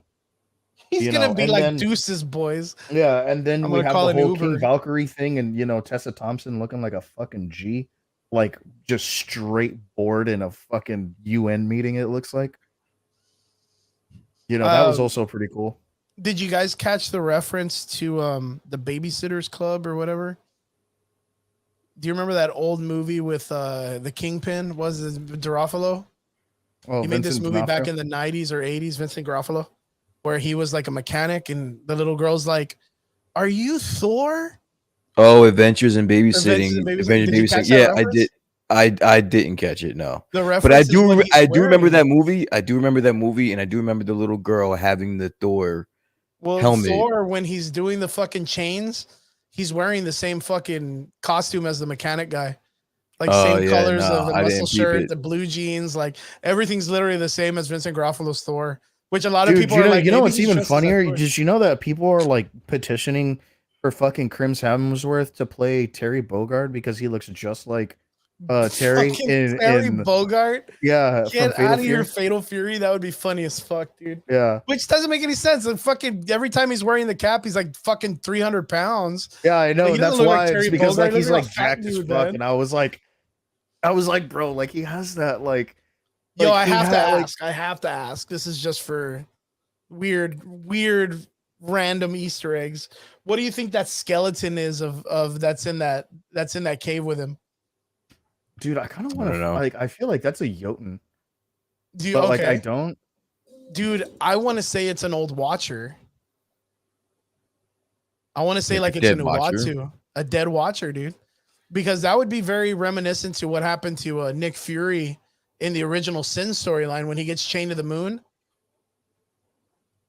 Like, Yeah, what if but that's that's a can of worms. I really doubt they feel like fucking with. Yo, but I mean, they're not gonna do original Sin, right? There's no way. There's no fucking way they're gonna do original Sin. So original Sin, Brian, I've talked to you about this one, right? I Yep. love original Sin. I talked to you about that. So at the ending of I original love Sin, original Sin. literally Nick Fury fucking brings up Gore the God Butcher, making Thor drop his fucking hammer. And then at the very end, he gets punished and he gets chained to the moon to be the The one on the wall. the one on the well, no, the one on the wall is who he was. Yeah. Yes. That's right. He ends That's up right. being like the Forsaken One or something like that. Gets like a cool fucking name. But in other words, Nick Fury, the white Nick Fury from the 80s, becomes the new Watcher, but he's chained to the moon. He looks fucking crazy, dude. Which they never reference it ever again, other than original Sin, and then Unseen. The Unseen, yeah. But that's originally that originally starts the unworthy Thor storyline and him not being able to pick up the hammer, and then Jane Foster picks it up. What if that's a cool little reference, like, oh, that's a Watcher, chained to this thing, and here's Thor using it to get chained up, or fucking doing some fucking battle rope on this weird dead prisoner. But see, like that's what makes Taika Waititi dope, is that could be something That could be a little joke or whatever. That could be something in this movie. So yeah, I'm looking forward to it. I'm looking for it. I can see that. 100%. Who do you think the girl is that he's kissing? I think it's Jane, right? It's just like The pirate? Yeah, it looked like a version of Jane. It could have just be, listen, it could be like a silly ass number routine, or where he's thinking about Jane and she just happens to be a pirate in like his dream or some shit like that. I 100% thought it was like a play and he's doing like a Fabio moment. Yeah, and it could be, and that could be Jane. Yeah, that was so weird. What else, man? I'm trying to remember everything in this. Okay, so the other thing is too, Trigger, you remember the Thor God of Thunder storyline, right? The Gore the God Butcher story. By chance, this is for everyone that's out there. He's making out with your mom. That's what my brother put. That's funny. Do you think by chance, being that they started the trailer off this way, that we're going to get a fight with Gore the God Butcher with all 3 generations of Thor? Ooh, man, that is gonna. So that's I don't think Brian knows that part of that story. Oh man, I don't know how familiar is with it. I almost kind of want to say I'd be mad if I got that. Why would you be mad? It was such an interesting story. That's how he does. Yeah, but but that works for the comic books. Like, yeah, like I don't know how they're gonna pull it off for the movie. Yeah, exactly. MCU wise, I think it'd be so convoluted. So multiverse wise, Brian. Yeah. Thor ends up fighting Gore the God Butcher in 3 variations of his life.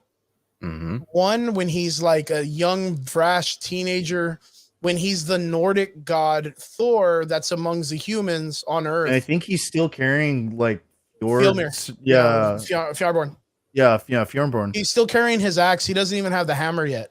Yeah. So he has a mystical axe that he carries that can cut Apocalypse. So that's a pretty fucking strong axe. Then he fights Gore again as himself, as himself at the time of his life when we meet him in the comics. And then he fights Gore again at the ending of time when he's King Thor and he's already wiped out all of Asgard. Well, I can see a situation where that happens, because what's the first thing we see in this trailer? Three different versions, three different variations of him, Thor. right?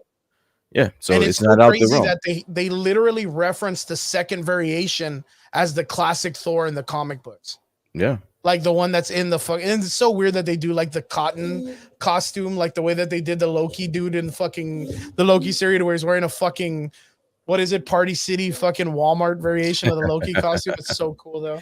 I can definitely see a situation where that right there would be dope.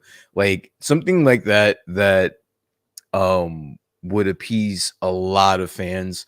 Something small like that, or something just, I don't want to say I insignificant. think you're gonna Something get that that just with King get a lot Valkyrie, of people Thor, going. and Mighty Thor. I think that's That those the would be the 3 generations. yes. Maybe. I see that That would very be much being because God. I That mean, would if be you I mean, interesting even if stuff. you looked at it Glorious like first. MCU continuity wise, that's exactly what you have. You have Valkyrie who was King. there around, who was there around as like as Well, she would like be when King, he right? was a child. Then you have Okay. Mighty Thor, who could like easily represent like the current Thor. The And current then you Thor. have Him who's Ruined King. yeah, who's now like Rune King Thor. Okay, I can kind of see that. Because what happens is Brian in the comic book, like he They get does together. fight these guys. Yeah, he does fight these guys, or he does fight Gore in all these different timelines. And But they then get at the together. ending, all of the 3 Thors come together to fight him in like the Okay. weirdest multi-universe I've ever seen in a comic book. But it ends up being this really cool thing where Thor then absorbs the Necro Sword and grabs King Thor's hammer and his hammer, and he slams them together to create like one of the fucking coolest explosions / panels I've ever seen in a comic book series.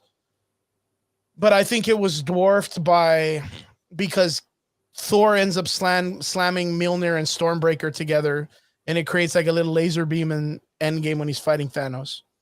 So I don't think it's going to have that same raw effect when he slams the 2 hammers together. So that's kind of a bum motion, but yeah, man. Do you think we can get a possible of all 3 of them fighting at the same time? Yeah, why not? That'd be cool. fucking dope, dude. That'd be cool. Yeah. One more question. This goes to Triggs because I think he would get this too, or a little bit more. You think Thor loses his arm? Oh, dude. I could almost see it happening. I don't think he will, but I can see it happening. Okay. And that's a given because Marvel and Disney follow the Star Wars theme. And everyone always kind of constantly loses a hand in a Star Wars film and in a Marvel film. Except for Rey. Or at least Skywalkers do. Skywalkers All the do. Skywalkers. By movie 2, Skywalker will lose his hand. A Skywalker will lose their hand. So in the Unworthy Thor storyline, not Gore. Is it Gore? Forgot who takes it, but Thor loses an arm. It's a frost giant. A frost giant takes his arm. Oh yeah. So he ends up losing an arm. So he ends up becoming armless. Later on, he then acquires his silver, then his the golden arm. Golden arms, man, from the Wu-Tang Clan. But straight up, do you think we lose his arm? I think so. I think we get it in this one. That sucked, dude. What else are you guys excited for? Well, me personally, I am excited to see what new powers he's gonna get. Like something new. Like now it's a time of discovery. Like when you had him in Endgame and stuff like that, he was kind of bitter and kind of worn out and kind of like down and out on his luck and stuff like that. When you saw him in Infinity War, he was just mad. He was, bring me Thanos, and now it's like discovery, like, okay, this is exactly who I am. This is what I'm meant to be. These sort of things. And, I'm excited to see like what new things he gets, if anything through, through this movie. Jane Foster, I mean, cool. Like with the way that God of Hammers ended, I almost see Mjolnir being put together by the essence of Odin. Oh yeah, good call. Good call. That just happened too, right? Yep. I almost Jesus see Christ. that happening. That'd be cool. We'd have to wait to see. Yeah. Brian, what about you? What are you excited for this film? I don't know. I just gotta see more. I'm excited for how everyone looks. I think everyone looks fantastic. I think all the costumes look great. I think Ravager Thor looks fucking dope.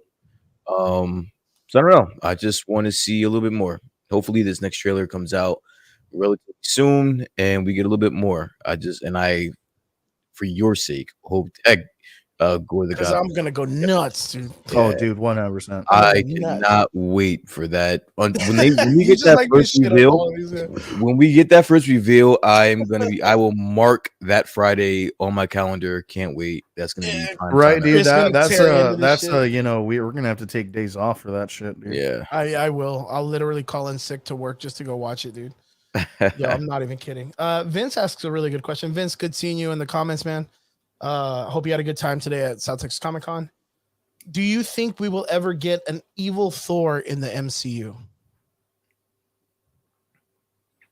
I don't think so. Listen, I come from the land of wrestling where there's heels and there's baby faces.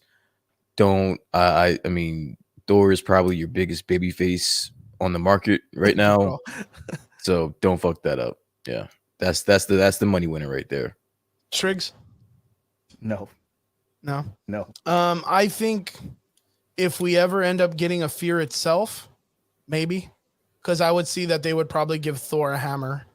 Yeah. I mean that's like the only way. That's and the if only they, way I see it. And that even then, that's also like a huge stretch because like he's like the one person in that entire story dude. who's like, holy fuck, dude. what's happening? I just had a light bulb happen, boys. Yo, we may end up getting an evil Thor in this series. And I'm not talking about War Thor, who's one of my favorite characters, but the character died in the last movies. I'm talking about fucking Ares. What if Ares comes out in this series and he's the evil Thor in Siege? That would be a Triggs. Come on, man.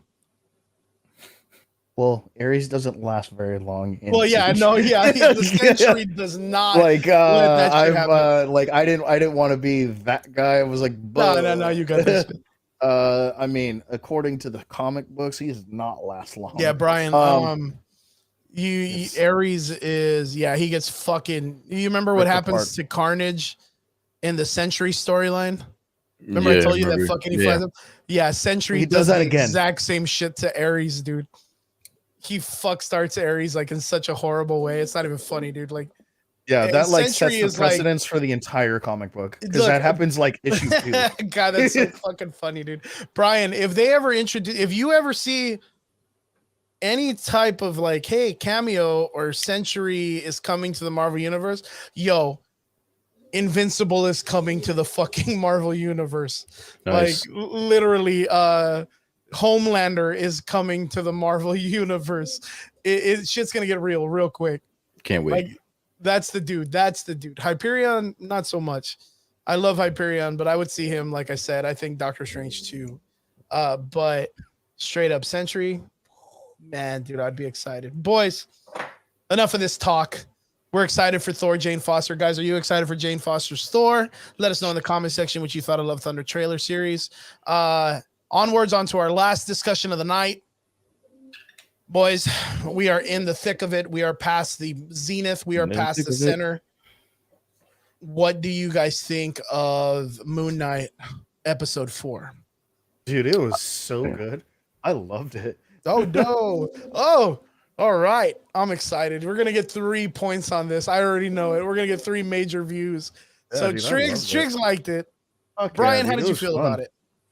I liked it. I didn't like it once the reveal, and this is spoiler alert, guys. Spoilers. Spoilers. Once they revealed the twist, I was like, oh no. But they kind of did like a nice little version of it that I didn't mind so much. But I mean, overall, it's not my favorite episode, but it's up there. It's probably like my second favorite episode so far. Yo, before we go on, Vince wants to know what you're drinking, guys. Oh, I'm drinking some nice cognac. Cognac. Yeah. Triggs. The Cognac province of France. I am drinking absolutely nothing now, but originally I was drinking Mountain Dew, then I had some water with booty powder shit in it. And that's what I was drinking. I'm drinking the fucking Rolls Royce of water. Right, dude. Fiji. Yeah, Fiji, guys, straight up. Check it with your alkaline tester. Fiji water doesn't fuck around. If you have an alkaline tails, because I don't know anybody that's got one of those, but fuck them. That's what we're drinking tonight, my boy. Good job, Vince. All right, well, going back to the conversation, Moon Knight, boys, episode 4. So, Brian, Yeah. you were saying? Oh no, I just said I enjoyed it. I enjoyed last episode a little bit more. I don't know. In this, I know that last episode isn't a favorite for a lot of people. But this one was fun. I was taken aback by the initial twist, but it ended up landing correctly, so I didn't mind it. How about yourself, Chris? How did you like it? I think I'm casual on this. I think I'm casual on this show already. I'm not really like. Are you tapping out? Not necessarily tapping out, but I'm not like rushing to see it on my lunch break like I was in these last couple episodes. I think episode 4 was the turning point. I think I mean, yeah, like this goes off of the idea of I know that there's some people out there that will die on that fucking pedestal that Moon Knight is such a badass character. Me not I so am much. not one of those. Yeah, but me not so much, man. And the series kind of plays it off to me. Fucking don't quote me on that because I love Oscar Isaac. I think he's such a G. I think he's a great actor. What he's doing for Moon Knight, Jesus Christ couldn't come down and do the same thing like this. So guy what's it is missing? like, What's it missing? What's going on? What is it missing? I think it's just the character itself. Like it doesn't really interest me. Like it's kind of like, you know, it's just boring. That's fair. Yeah, it's just boring itself. I mean, it's the same reason of why I didn't like it in the comics is because I see what they're trying to do. It just doesn't interest me at all. Like, you know, and I'm really, really, really trying to like the series. But every time I get into it and watch it, I find myself losing interest more and more. And with the big reveal at the very, very end, I was kind of like, all right, I think I've had enough of this Barney fucking show. Like, I'm kind of done. Like, I do get the idea on how in the ending of the series, they're kind of like in a, what's that, purgatory kind of stage? Like a purgatory stage. Yeah. Where they're like in between death and life. And in his mind, he's like in an insane asylum. And I remember in the comic books, that was like one of the biggest pushes is that there was a comic book series. I forgot who it's written by, but they were trying to make it seem that Moon Knight, but it's because they were trying to re-envision the character.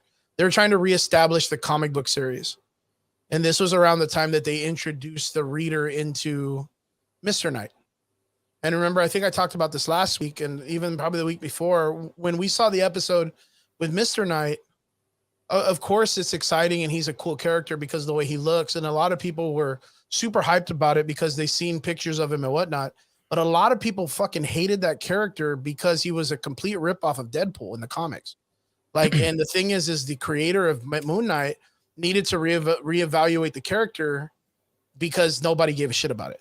And Deadpool at the time was on fire, dude. He was on fire. So everybody was trying to cram at that idea of creating a character in similar limelight. And the Mr. Knight character was almost like a complete ripoff. It works fairly, I think, a lot better in the show because it's literally the amalgamation of Steve Grant in the Moon Knight armor.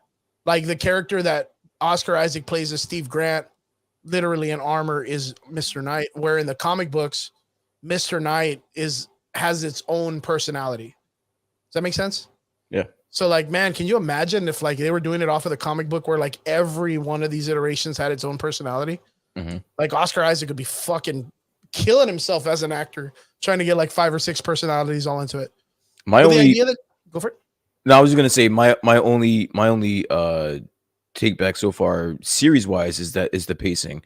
I would have rather this episode last episode. I would have rather this been like the episode 3 halfway done type of deal. We're already past that threshold. So now we have this. Now we have another episode of him trying to figure out wherever the fuck he's at. That's gonna be. There's only 6 episodes. We only got 2 more left. So I would rather this episode the last. What I think that's probably gonna happen is once he kind of pulls himself out of this purgatory, he's gonna be the Moon Knight that the series is establishing, which is the one that's 100% all of the minds working together, minus the last one, which is supposed to be like the hard ass killer variation guy that they didn't want to unlock out of the mummy's crate. That's supposed to be the third personality, right? Jake Lockley. Which one? Jake Lockley. Yeah, the Lockley character. I think they're gonna wait on that one. They'll probably bring him out like on the last one, and they're gonna do it like all his personalities are together now. He's whole and he's amazing or whatever. That's the way they're probably gonna write it out as a storyline.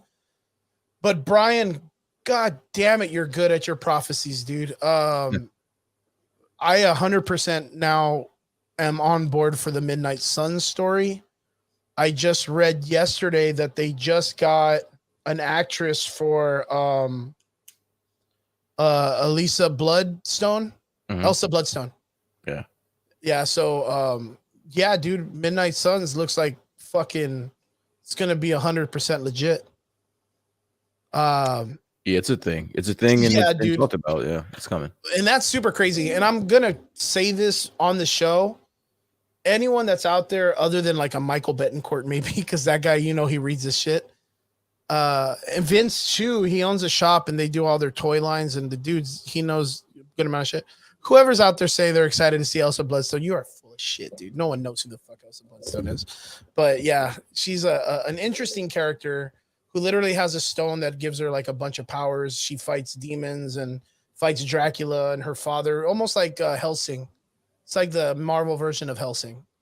So, I mean, she's a bad motherfucker though. So she's like a Blade style character. So we're gonna get this character, and I'm super excited to see Elsa Bloodstone because I'm kind of casually like a run of the mill fan of hers, but there's not really a lot to go on other than like the monster stories, which is like Werewolf by Night and all that other shit. The establishment of those characters, you'll see a lot of her coming out.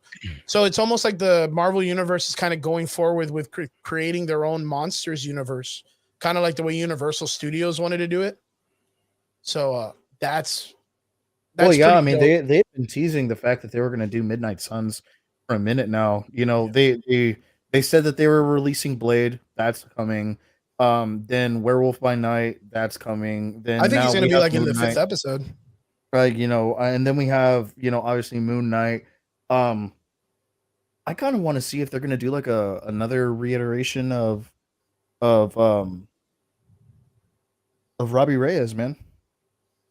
Man, that's a good point. Like a Nicolas Cage, or I know that Norman Reedus has been. Well, yeah, they've already been talks in talks with having people test for Ghost Rider, but not even that. But we got the early iteration from a video game, like the leaked for Midnight Suns, game, right? For the Midnight Suns, yeah. So like they're slowly but surely like putting it out there that this is the direction that they're gonna go.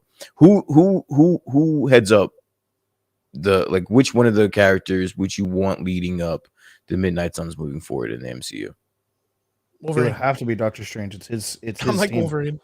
Yeah, and I would say Blade. I could see Blade being the general for the Midnight Suns. Oh yeah, I can.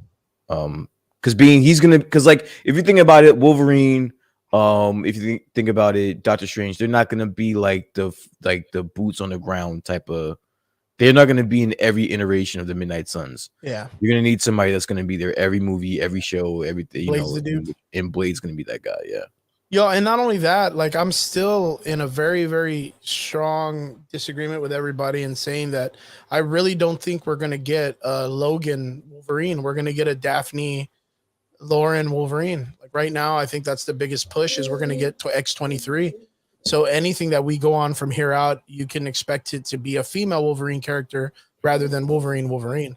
I'm fine with it. I mean, you know, like I don't exactly mind that. I mean, I hope we get our James Howlett, you know, Logan Wolverine. Yeah. Will we get it? Maybe. I really don't think so. Do I see, you know, the Laura Kinney, you know, X-23 a little bit more now? You know, we kind of want that small little younger push for the younger audiences and stuff like that. But I mean, who knows, dude? Fucking Marvel pulls out the bag on some things, and you know what? They fucking hey, Moon Knight just Hey, jumped Moon into our Knight's chat. here. Check that shit out. Ain't that Moon something? Knight's in the comment sections. They probably Moon Knight. spent Welcome all back. their money. They probably spent all their money on fucking on just paying some of these actors. You have Ethan Hawke and you have fucking Oscar Isaac. Oscar Isaac. Oscar Isaac. Like yeah, so if Benedict Cumberbatch. if the special effects take a hit, you might just have to eat that, bro. Like you might just have to deal with it because Yeah. The all the only budget reason was why there. I would not be on board at first for having X-23 instead of James Howlett Logan Wolverine is because the reason why Wolverine's on that is because of his not his experience as a killer, but as his years of being around the Dracula scene, the Werewolf by Night, the Howling Commandos, like all of the people that he iterated with, where he wasn't just a soldier back in the day, but he was like a soldier of fortune and dealt with a lot of the, even with Blade and the mysticism and all of that stuff, that he could handle that shit because he was able to not be killed because of his healing factor. So yeah, that's why I would rather see, of course, Logan. That's my call. Would I mind seeing X-23? Hell no, man. Like I think she's a badass character. I think for what they've done with her character in the last couple of years, they've done. Does Wolverine not turn into a vampire just because of his healing ability? Yeah. Yeah. That would be the same thing. Yeah, the only thing that kind of gets him is what is it? The fucking mechanical, the techno virus. Oh yeah. Yeah, the techno virus that kills the mutants. Yeah, the techno organic virus. Well, apparently Moon Knight likes your shirt, Brian. Yeah, Brian. Our boy Moon Knight is in the comment section. Moon Knight, thanks for joining us. Good job on your show. How are you doing, guys? this evening, I think fellas? The one wearing the New Jersey Devil shirt looks good on you there. I got a rep, man. Got a rep. Jersey all Thank day. you, Moon Knight. Jersey. It's a great comment. But yeah, so guys, let me know so far what have been your best on the show Moon Knight. What are you guys expecting for the next couple of series and whatnot? Brian, you want to go first or Triggs? I let Triggs go first. Go ahead. Triggs. Well, there's a small, like, I'm not even kidding, dude. I want to say it's like a 2-second shot, and it's of Moon Knight, and I want to say they're like on top of a building or on top of a pyramid or something like that, and he's fighting Ethan Hawke's character, Harrow, and like they're like jumping at each other, and you see him like jumping high and shit like that. So obviously he gets dominant. I was gonna say, fucking finally, dude. They run into each other at Stripes and at Denny's, and they never fucking throw smoke at each other, and it makes me so mad, dude. Well, they're going to at one point in time, but yeah, it's like a 2-second snippet, and I can't wait for that fight to happen. Good shit. Brian, because obviously they're avatars of Khonshu, or like at one point or another. Who knows? That might even be what's her face doing that. The wife or whatnot. Yeah. Because Khonshu's been gunning for her for like the whole series. Minute.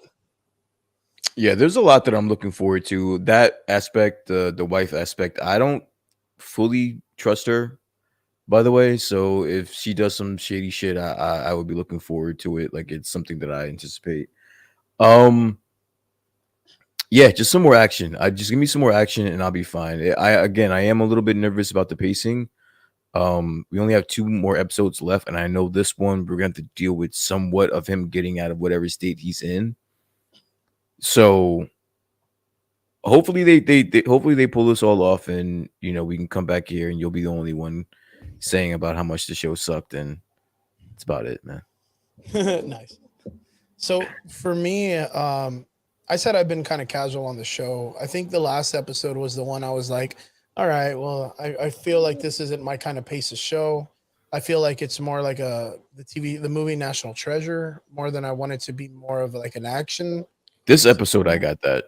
Yeah, I got that more in this episode, and that's because I was already feeling that in the previous episode. You know what I mean? So this one kind of pushed me down even lower. What am I expecting in the next one? So I'm excited for the next one because Disney chose to stop showing people Moon Knight on this episode. The reason why I believe that is because I think that this is going to be the shit hits the fan moment. Like this is where it's going to be established that, we may even get, like the way I've said before, a cameo with the Werewolf by Night. You may end up finally getting some type of, fight scene between what's his face, Haro and Moon Knight, like you were saying, that might be in this coming episode.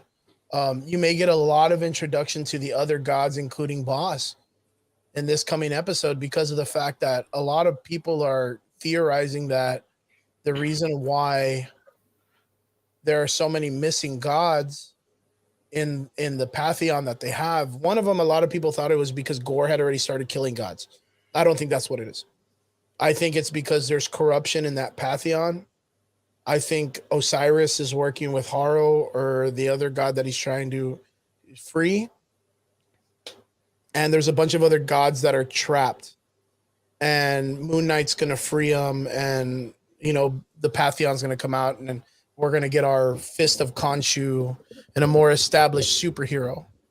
That's what I kind of assume.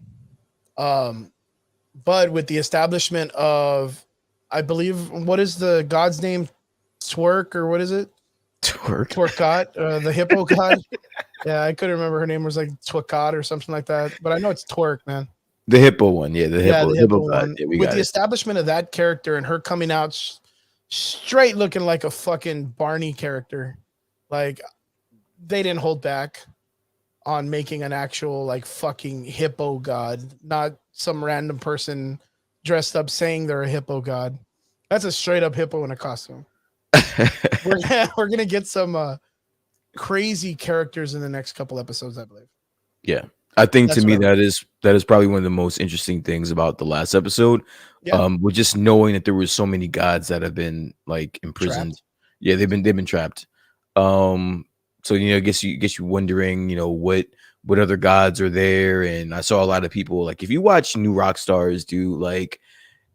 They try to like deep dive into everything. They tried to like look at each one of the statues to see if they can figure out which god it was. And it's, if you get a chance, watch their breakdown of the last episode. It's pretty funny. But yeah, like that's another aspect that I am interested in to see what gods that we have in there. Yeah. And that's the thing. Like, so in my situation, I'm casual. Like I'm not really all that hyped about this show as much. But that, of course, comes from the fact that I really wasn't a big Moon Knight fan in the comic books either. No disrespect to Moon Knight in the comments. Thank you very much for having a cool show. I don't feel like there's a lot of excitement for me in this show. What I'm excited for is, again, Marvel and Disney have a really, really crazy knack of making like the last 2 episodes fucking by far the craziest shit I've ever seen. Loki, Glorious Purpose, Wanda, White Vision comes out of nowhere. The last 2 episodes always got to be some fucking wild twist that I'm just like, God damn it, I'm back in again. And that's what I'm really, really hoping for. And like I've said before, I think I said this last week, I don't really know too much about the series of Moon Knight, and I'm not jumping into other people's like source materials or anything that they're saying, because I'm trying to be like a normie right now and understand like, well, I'm just going to jump into it without getting my mind, told what I have to experience. Does that make sense? It makes sense. Yeah. So, and it sounds difficult as fuck to do, but it makes sense. Yeah. Like it's been real wild because I want to watch the videos of the people that I watch that do Easter eggs and shit like that. But I'm trying myself just to be like, okay, cool. Well, let me see what I can find on my own. Let me not watch someone and let me figure this out, because the show should give me that if it's a creative show. Right? Yeah. Or maybe it's just not a possibility. You ever think of that? Yeah. I mean, there's a lot of things. In my mind, I've even thought about the idea of like, well, maybe it's not supposed to make sense in this season. Maybe it's supposed to make sense. But then again, Moon Knight, I heard, is only going to be a one-off. Yeah, there's no one-off. So they really have to make sure that they establish these characters and really explain a lot of these things before they jump them into, like, I guess the films. That's what I'm saying. My only issue is the pacing. Yeah. Like I needed this episode where we are left off after this episode. I needed that last episode. So now we're in the other half of what's left on Moon Knight, and we're getting into exactly where we need to get to. Triggs, what about you, man? Like when it comes to this, like I know that you probably have a little bit more knowledge about the character than I do, even. How do you feel that the show is dictating the service to the character, the backstory, and do you feel like we're getting enough going into episode 5 and 6? Oof, man. So that's kind of the thing, like with Moon Knight and stuff like that. Like with Moon Knight, there's a lot to unpack as it is, right? You're getting a whole lot of story that like dude, it's really, really difficult to explain. Like, first and foremost, he's a very, very complicated character to even get into. Secondly, his main villain in the for the MCU is like the biggest one-off character of his entire like rogues gallery. The mercenary guy? No, Arthur Harrow. Like that guy appears in like 2 comic books ever. Ever. That's wild. Like you can count on 2 hands the amount of panels he's been in, period. Yeesh. Yeah, there's nothing about him. Nothing. Yeah, it's ridiculous. And now he's like the big bad. But the thing about that is that like, one, we have like, like I said, or just finished saying, we have a lot to unpack. And doing that in 6 episodes, oof, man, that's going to be hard. And now we're coming up on episode 5. Episode right? 5, yeah. Yeah, that's what we're going to be at episode 5. So, yeah. They've kind of had the show at like, it started at 2, then, it cranked it up to 3, and then it stayed at 4 for, 3 episodes 3 and 4. They better crank it up to at least 8 on the, I think, Brian's right that they really need to crank it up. The pacing, is a little bit slow, but I don't think that this show is going to do exactly what a lot of people think it is. I think it's going to be the true introduction of the Midnight Suns. Like he's going like kind of like the way that Eternals ended, because you also had Black Knight, not really like doing anything with Dane Whitman character other than basically saying he's going to be in the Midnight Sun. Okay, that makes sense. I get that. I don't think that it's going to be like, oh, this guy is gearing up to be an Avenger. No, I think he's gearing up to be in the Midnight Sun. And I think that's exactly what this show is meant to do. It's by not chance, meant to give you so much that like we're like, okay, I know everything I need to know about this character. Okay, cool. Well, there's going to be more to unpack later. By chance, you think we get some type of nod or Easter egg to another Midnight Suns? I know that there's a chance we get Werewolf by Night, but that's because Moon Knight's supposed to go after him in the comics. He does. Yeah. Do you think by chance we get a cool little Easter egg like the Dane Whitman, or we get like a Blade like the way it was in the ending? I actually see Blade, and the reason that I see Blade is because currently in the Moon Knight comics, he's protecting vampires in his like little area. Oh, Moon Knight is.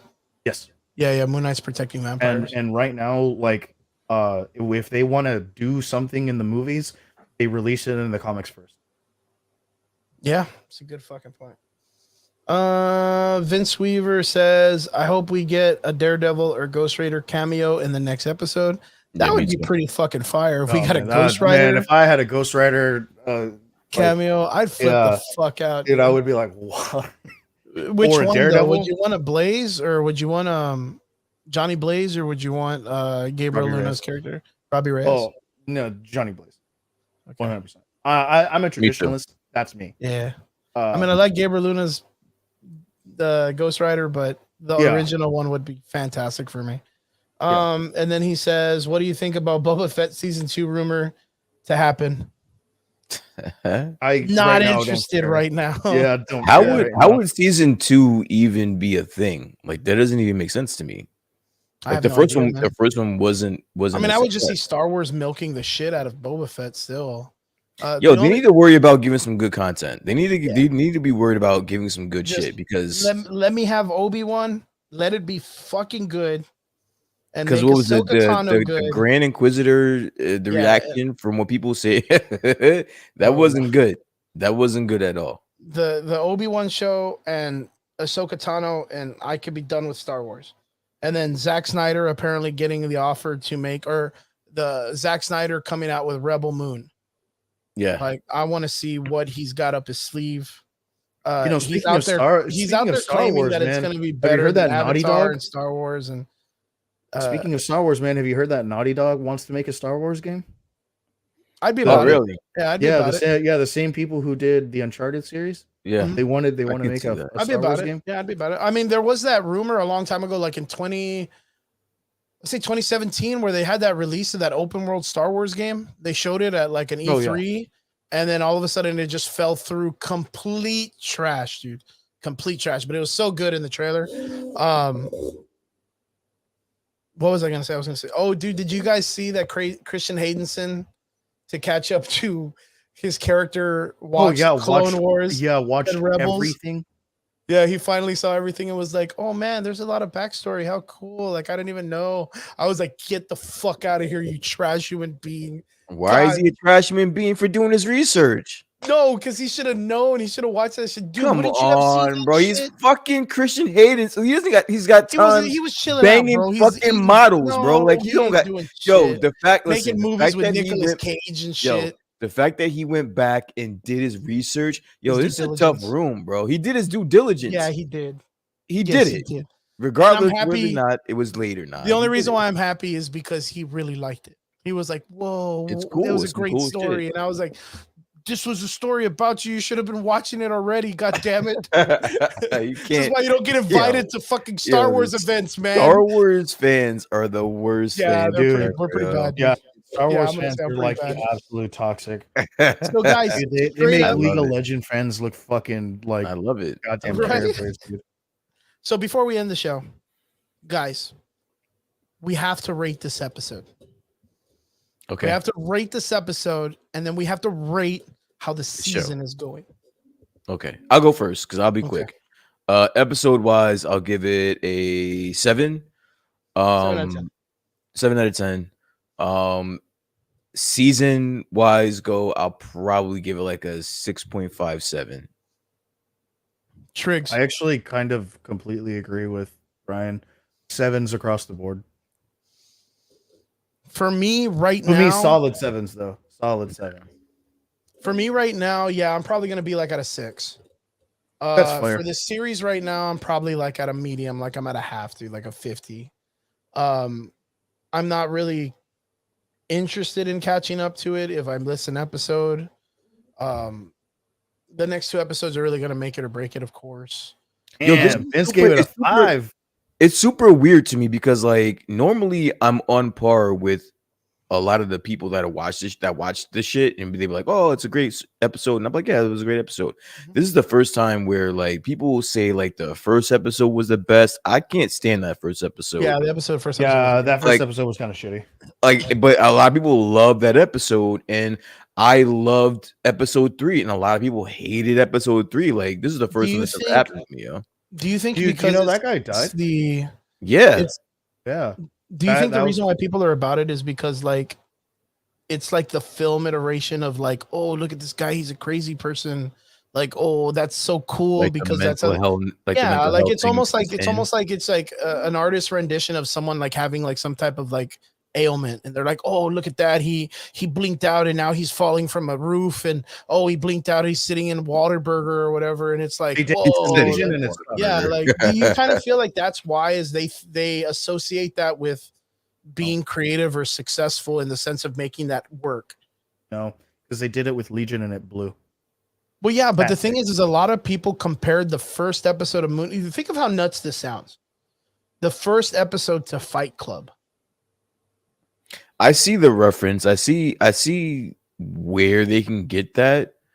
But I do to a point, and not a yeah, very but big one. yeah, to an extent. Yeah, I But get that don't- he's a little crazy and he like blanks out and he's like I said, he's sitting on a toilet on a yacht, and the next moment he's like smoking a pipe on top of a telephone pole or whatever, and you're like, whoa, he's so crazy. Look at him, he's blinking out and doing weird things, and it's like that Yeah, I guess, but I don't understand how this is like a masterpiece or some type of amazing show. Because I I think you said it first, and I thought it was such a funny way to say it. But you were like, "Yo, that was the most exciting episode I've ever seen with no action in it." Yeah. And I was like, "Fuck, dude, that's such a great explanation." Because, like, yeah, I felt like it was everything that happens after an action sequence that you were like, "Whoa, that was crazy," but yeah, but You nothing never really got to see happened. it. Yeah, you Yeah, never but just got to you never see got it. to see it. Your Yeah. imagination was playing fucking tricks on you, So or now I'm whatever. sitting there like, what the like? Am I What did I supposed to be see, excited? dude? Yeah, like, am I supposed to be excited? Like, I'm supposed to be. You gave me nothing. Yeah. So I was in the same boat. So overall, right now, I feel like the show, it needs something. It really does, and I personally don't know what it is. I should deduct a point for the fact that these fucking these fucking influencers and creators got the first fucking 4 episodes before me. And Yo, they were fuck them. hyping the Yeah, fuck out of this, yo, dude. they were hyping it, and I'm listening to them like, yeah, the big reveal in episode 4. I'm like, that wasn't even a That was a like hippo, bro. we've seen that twist a million times. Yeah, that was a Where, hippo, man. Shit. come on, That was a bro. hippo in a crazy house, man.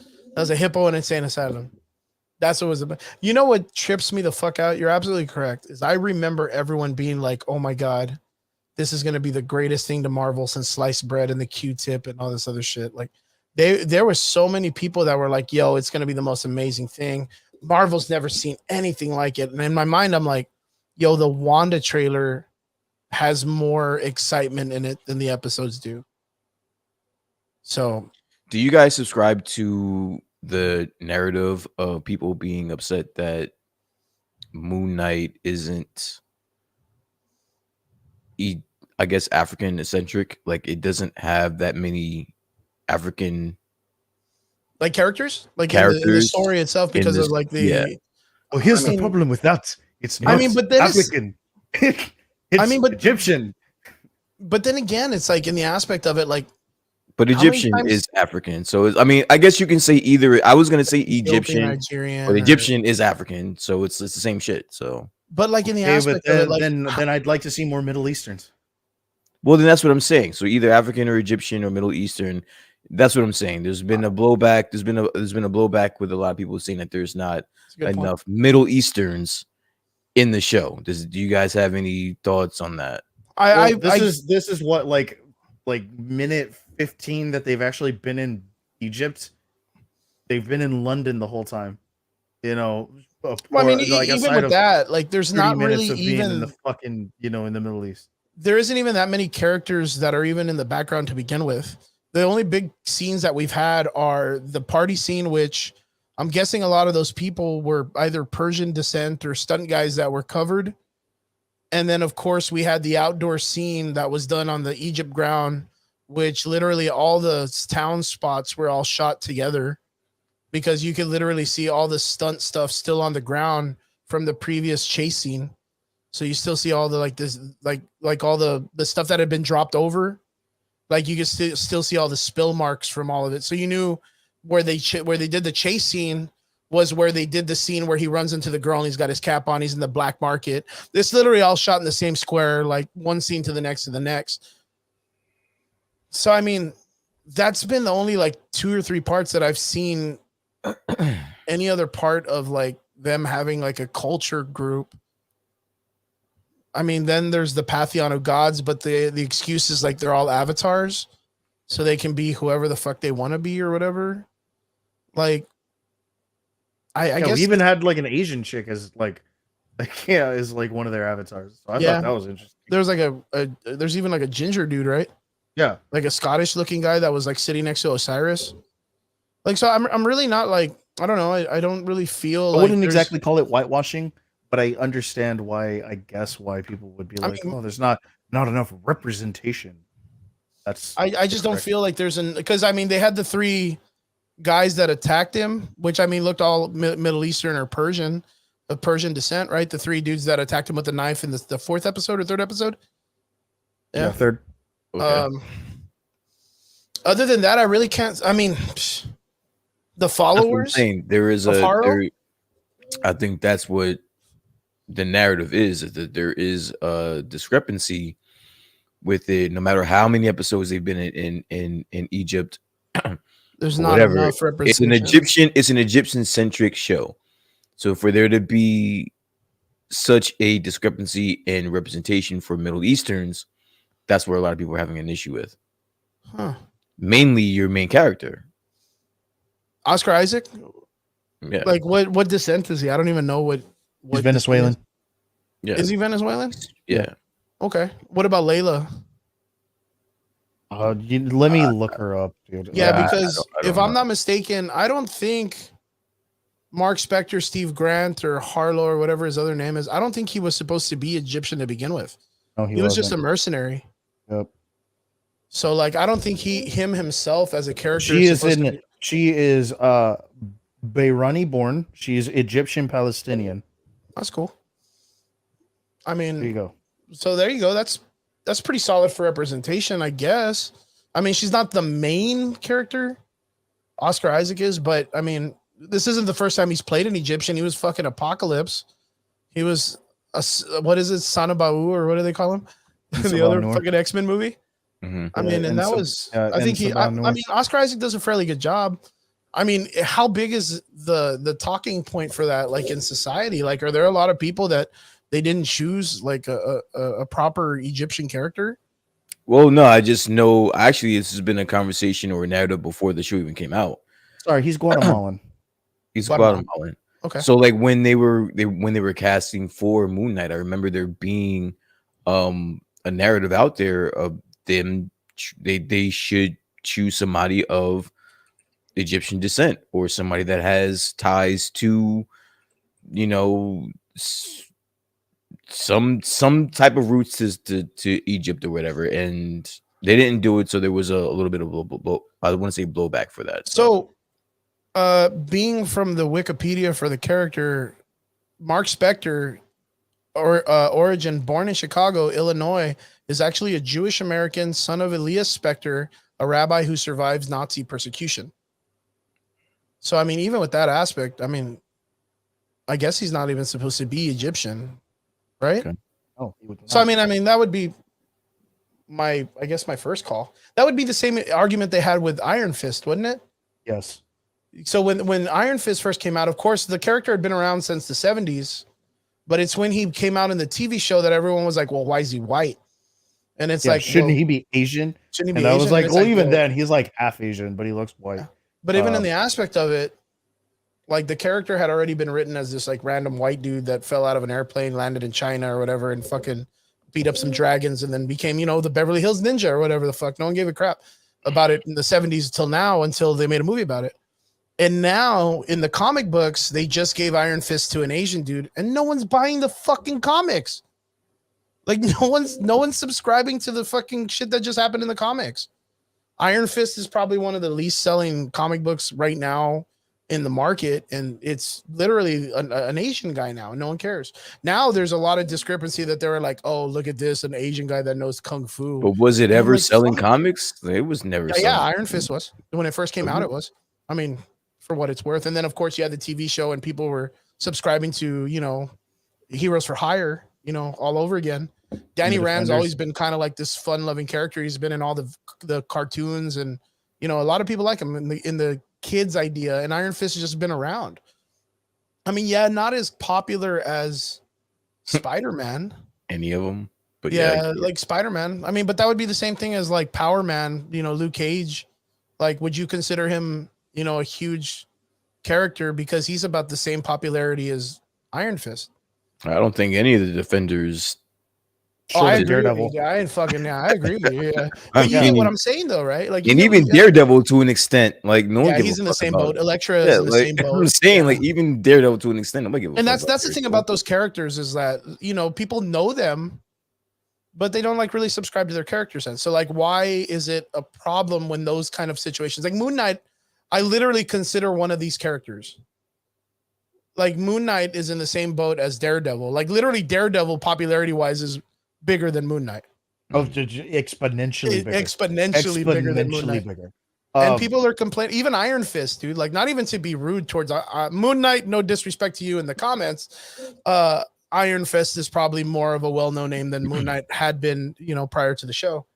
But I don't understand why people would argue about that if they just read the comics. I put them on I the same get it. plateau, and this is from somebody that didn't read a whole lot of Moonlight or Yeah. Moon Knight, didn't read a whole lot of Iron Fist.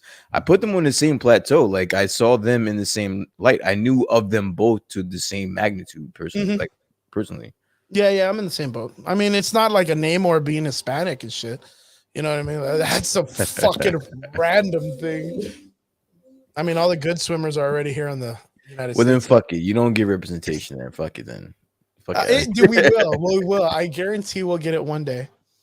Triggs, okay, let me ask you something. I want to ask you something. Being a Hispanic person, Brian, you too. Fuck it. I consider you Hispanic with me. The MCU is sitting here trying to throw you guys a bone, and you're too fucking. I'm fucking super sour, dude. Fucking snooty to fucking take it. So fuck off, bro. So fucking sour about it. Fuck you guys. You don't get it. Triggs, Brian, I'm gonna ask you this. Brian, you're an honorary Hispanic dude for right now. Okay, I'll take it. Yeah. If they were gonna offer a character for a Hispanic culture, would you want something based on the historical monuments of what Mexico and Hispanics and Latinos, or would you want it based on the branding of a previous character taking the title as the way they've done with several other characters? What would you prefer? As long as it's done with respect. Okay. Listen, what I have to use as a example, I have Wakanda. Wakanda is the most made up fake shit on the fucking planet. But you know what? Still think it's real. But you know what? It made African Americans look great in light. Yeah. It was told well. Yep. It was done beautifully. It was done masterfully. So I don't care what kind of made up shit that you make. They could have been from the Antarctica. As long as they did it correctly, and I had faith in Ryan Coogler, I had faith in all of the actors, I had faith in everybody to be on board, it turned out beautifully. And that was from the most made up fake shit on the planet, bro. It's a good call. Triggs? I mean, that would be cool, like Quetzalcoatl or something like that, Quetzalcoatl? Whoa, dude. An Aztec god hero or something? Like doing like cool like Aztec gods or some shit like that, sure, I can see it, give it like a good, a good little twist on it, making it, maybe make it sleek or something like that, because like all the head feathers and shit like that, I mean that's just not practical. I always see that as like a little bit too much. I mean, like, dude, fucking Mortal Kombat did such a great job with Nightwolf. Not even that, but fucking Koda Warpath. I mean, well, Koda none of that, like Warpath from fucking X Factor. Yeah, like there are some interesting characters that are out there that might be occasional to the Native American Hispanic culture. Me myself, I would really like to see kind of like the way they did Agents of Atlantis. Is it Agent of Atlant? Which one is that? The one where they brought in all the Korean and Asian characters. Was it Agents of Atlas? I think it was Atlas. Yeah, I think it was Agent of Atlas. Yeah. So they brought in a comic book. This was a while back with like Amadeus Cho, the guy that comes out in WandaVision. I forgot his name. Wu. I think it's Detective Wu or something like that. Agent Wu. Do you remember that guy, Brian? Wait, say it one more time. The guy from Ant-Man that came out in WandaVision, Agent Wu. Yeah. The Asian guy, right? Okay, so that guy in the comic books leads that group, Agent of Atlas, which is a bunch of cool ass Asian characters and Pacific Islanders. And it's like, hey, you know what? That would be cool if we got that like in a Hispanic, Native American, South American, even Brazilian culture. Like, that would be interesting. I mean, so you're telling me that you're only going to be satisfied or not satisfied? No, I'm not satisfied. But you would accept something that was historically factual. That would be more digestive for you. Like you would accept that easier. I mean, I would prefer not. I mean, because I would accept it if we're dealing with the element of fucking comic books here. So it's like it's a perfect playground for opportunities to create and become original. You know what I mean? Like, look, I'll tell you what. Look at what they just did with Wonder Woman, where they brought in how many storylines are dedicated to Hispanics off the top of your head? Fuck, that's a really good question, dude. Because it's hard, man. Because there's That's what I'm saying. It's slim little. picking. So what are we It's talking really about slim here? pickings, man. I mean, it So would be cool if they there was gave you more. the Atlanteans, that's fucking big, dude.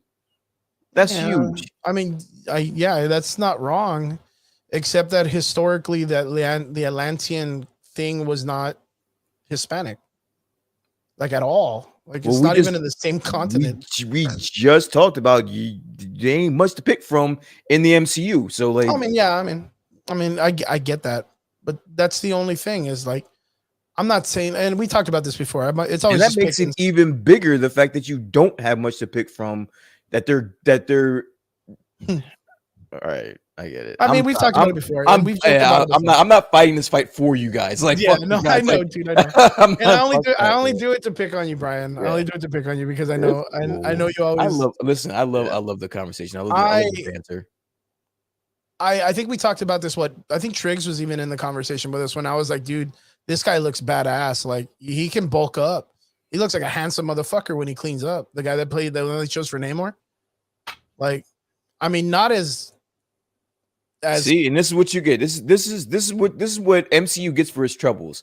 Is the trigger face. Look at that shit. look at Trigger Look at down that shit. there. Look at that shit. Well, I mean, it's This is because what of the fact this is that what the MCU gets for the troubles. This is what they get. Try harder, Try harder. try harder, Marvel. bro. I mean, you're gonna give it an Egyptian Oscar Isaac? Go fuck yourself. yeah, man, Namor, look at how the cool that fucking guy pussy looks, getter, man. dude. That guy slays wives, bro. So that's what you guys that get. guy rolls up on the scene. You better fucking hide your wife because he's So probably you're- gonna fuck her. So your first representation is Blue Beetle. a pussy slayer. Yeah, Pardon my French. And you guys are pissed. I don't. What do we? I'm lost here, bro. Like No, I wish Black Panther was out there slaying all that African pussy, bro. Like I wish, bro, but that's not his character, bro. So you guys got the fucking the water. Yeah, but Like- it's not even it's just based on the idea like ain't good looking, dog. the character, you know, if you read the comic books, if you've seen all the iterations of him and throughout the years, like even in the sense of historically in the world where Atlantis would have been, it's nowhere close to Mexico. Which I'm not. I mean, fuck. I mean, I'm not lying. It's a comic book story, bro. Yo, and I'm for it. Okay, Like, so I then mean, why isn't Black Panther white? Right? It's a comic yeah, book. like you know. and Wait, what? Why isn't Black Panther white then? It's a comic book. Because he's from fucking Africa. Well, fucking Namor ain't from Geographically, Mexico. geographically, he's supposed to be. I don't know. I don't see the correlation. So then why are there a bunch of white people in, you know? Because they colonized. Because they Yeah, they colonized, colonized over there. Africa. I mean, again, Charlize this is- Theron. see, I mean, I was gonna say like I don't. See, it's a comic book though, but it's a comic book. But that's accurate, thing though. Is just like, Yeah, and inaccurately, geographically speaking, Mexicans didn't go to Greece. yeah, we weren't in I'm Greece. lost. I mean, Okay. it's an interesting. I mean, okay, if they were to take the culture of that and make it to where the character is like a Spaniard descent, I could see that. It's a lost. And even it's then, a- he would it's only a be lost that city. because It's of a- having to go to Mexico. It's a lost city underneath the fucking sea. Yeah, I mean, it could. What could That they would do? make Like a him whiter Dorado, than like a. fuck, then. You think that they could end up doing like a Dorado, City of the Gold, kind of like underwater? Because I mean, I don't know. I don't know. I think we talk about this shit way too Okay, much. well then, scientifically speaking, that would make him whiter than my goddamn computer screen. Which one? If Namor, If he was never Spaniard? being, never being in the sun that far underneath the ocean, you don't get light under there. There was a civilization before it sank. Yeah, Yeah, that yeah. civilization's That would be been the there city for of like Atlantis. 10,000 years. All right, I give up. You guys win. You guys got it, man. You guys got it. Well, I mean, it just goes back to the idea. Like, we Bullshit. have. It would be an interesting concept, and mine is. I would like to see more in the sense of representation, right? Right. I would like to see more characters based on the theme around the culture, if that makes sense. Like we can get like I mean, even in the sense of like a rattlesnake, right? Like, because that's a cultural thing in Mexican culture. The eagle, Jaguar. there's even, I mean, I even talked about this before, that there's a character called the Locust or something like that, Red Locust. And she was only established for like maybe like one or two comics where she was like a speed character. Um, I would really like to see them come up with more original characters when it comes for that proper representation, originality, instead of it being like just a rebranding of an older name. That's what I would like to see. That's the only thing I'm saying. The idea that we're getting a Namor, I've talked to you about this before. I think it's fantastic because that's going to be an establishing story for the next Black Panther story. It's going to grow that universe. The idea of there being the Wakandan kingdom and then the Atlanteus kingdom, and then us having that weird Game of Thrones vibe dealing with these two cultures that come from like the, I don't know how to say it, like a kingdom-esque state of knowledge or whatever, or establishment and culture. I think that's really cool. But yeah. But what if they knock it out the park? You guys haven't even seen Then it I yet. am Well, proved. Then no, I'm you know proved what? wrong, Knock it out the and I park. will eat my words. No, This is you what know I'm what? saying. This is what I'm saying is because like Triggs usually is on the side of, well, let me see it first. Yeah. Let's see it first, and then we'll figure it out. But for this topic, for some reason, he's taking a totally different stance and says fuck it before it even comes out, when they could be like, they don't have a track record of doing disappointing. cultures, And you're not wrong. of disappointing cultures. Like that's not what they're in the business for. If anything, it's to big them up and to make them look good. So I'm just confused and No, honestly, a lot and confused, and actually. I don't care that he's not that he's Hispanic. I really don't. I just care that he's not good looking. All He right. doesn't like that he's not good All looking. right. I can't even fight that. I have no argument. I can't even. I'm disarmed at that point. Yeah, So I don't even know what what to say about that either. Yeah, he ain't good looking. All right. It's, for me, I'm more excited to see what they're going to do with the establishing story between that and the Black Panther story. Okay. That's my biggest thing is for me, the Namor character, in the sense of like, yeah, like there is this image he portrays in the comics. Back in the day, I think it was a little bit more important. And what's funny is Rick and Morty make fun of it in the sense of what they do with the, I forgot his fucking name. The Namor character that they brought in, what, Nimrod or what was the fucking guy's name? Nimbus? Yeah, Nimbus. I'm Nimbus, and he's like the king of Atlantis. Do you remember that, Brian? Yeah, I remember Yeah. you talking about it. Yeah. They make fun of it because he's always wearing like a loincloth, like, or like a little, like he's wearing all the little Speedos all the time, and that's all he wears. It wasn't until like, I want to say like maybe 2015, 17, where they gave him like a full on like fucking like suit, like, you know, an actual like swimsuit or some shit. They covered him up and they gave him like cool hair and like all this other stuff, where a lot of people started comparing him to that one actor that comes out in Dracula. The dude, what's his name? I forget it. He was in The Hobbit. He was the guy that slays the dragon, Smog. Oh, Luke Evans. Luke Evans. A lot of people compared him to Luke Evans. So that's kind of like the way that they established his character to look in the comics, right? I don't think looks are gonna have to deal with anything until Sue Richards comes into the fold. You know what I mean? Because he's gonna really go after that chick like crazy, because that's what he does. That's his kryptonite. Yeah. What I'm more excited for is like what Brian said. I'm more excited for the storytelling aspect. And from Black Panther 1. Nah, fuck you guys. I'm starting a petition right now that no matter where you guys go to try to check out this movie, you guys are banned. You guys are not allowed. I'm gonna watch it everywhere, dude. You guys are banned. You guys I'm gonna cannot watch it on my cell phone. I'm gonna watch it on my Nokia. I will call your service provider and I will have you excluded from I'm gonna all watch it on channels. my fucking refrigerator. Fuck that, bro. You guys don't I'm deserve watching it bro. everywhere, dude. I'm gonna live stream it on my fucking on the Average Boys podcast. I'm gonna live stream the whole goddamn movie before it comes out illegally. Yeah, I'm excited more for the storyline. That's really what would establish me for that. With that being said, I know we're about to come to an end. We sidetracked way hard into Namor, for no reason. But it's cool. It's cool. It's when we have fun. What I wanted to ask you guys before we ended, real fast. How do you guys feel with the establishment of like them building something like the Midnight Suns, them establishing something like that's getting a lot closer to Null, the King in Black, and all this other stuff? and them not establishing any other situation for Kang the Conqueror. Like, does that feel weird? No, there's enough No? time for everything. Yeah, there's Well, enough time. first and foremost, like King the Conqueror is already coming. Like he's going to be in Quantumania. I mean, he's coming. But like in the essence of it, like I'm probably not the only one that just feels this. That I feel, like you said, like I feel Null. I feel, even Morbius or what Mephisto or whatever the fuck. I don't feel a Kang like the way I felt Thanos. But you're not supposed to feel any of those two other people that you just named. They're not even really confirmed in the MCU. At least we know that Kang is confirmed in the MCU.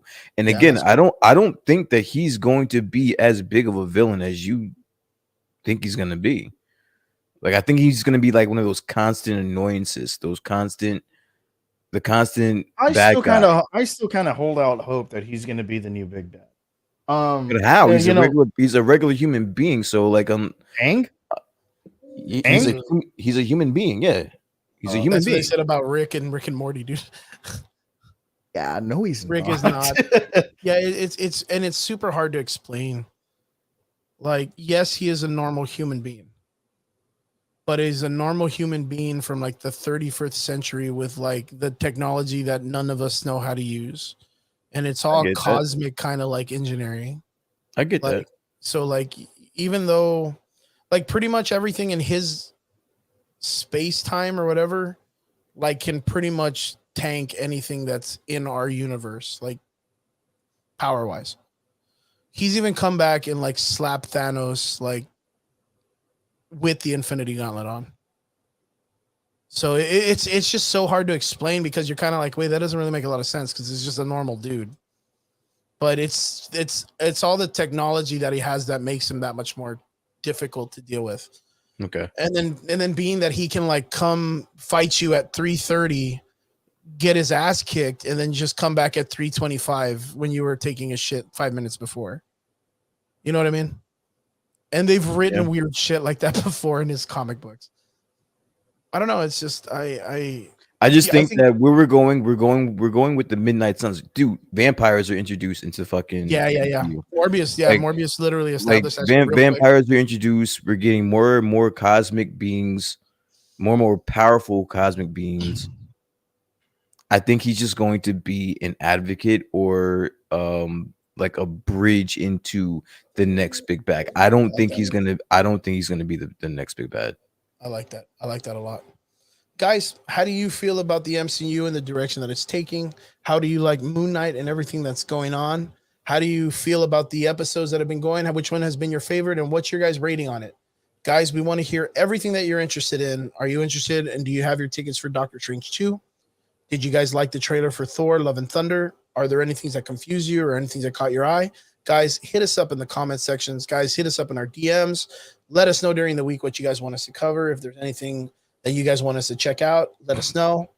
Brian Triggs, it's always a pleasure having you guys on. Always, sir. Love you, dude, so much.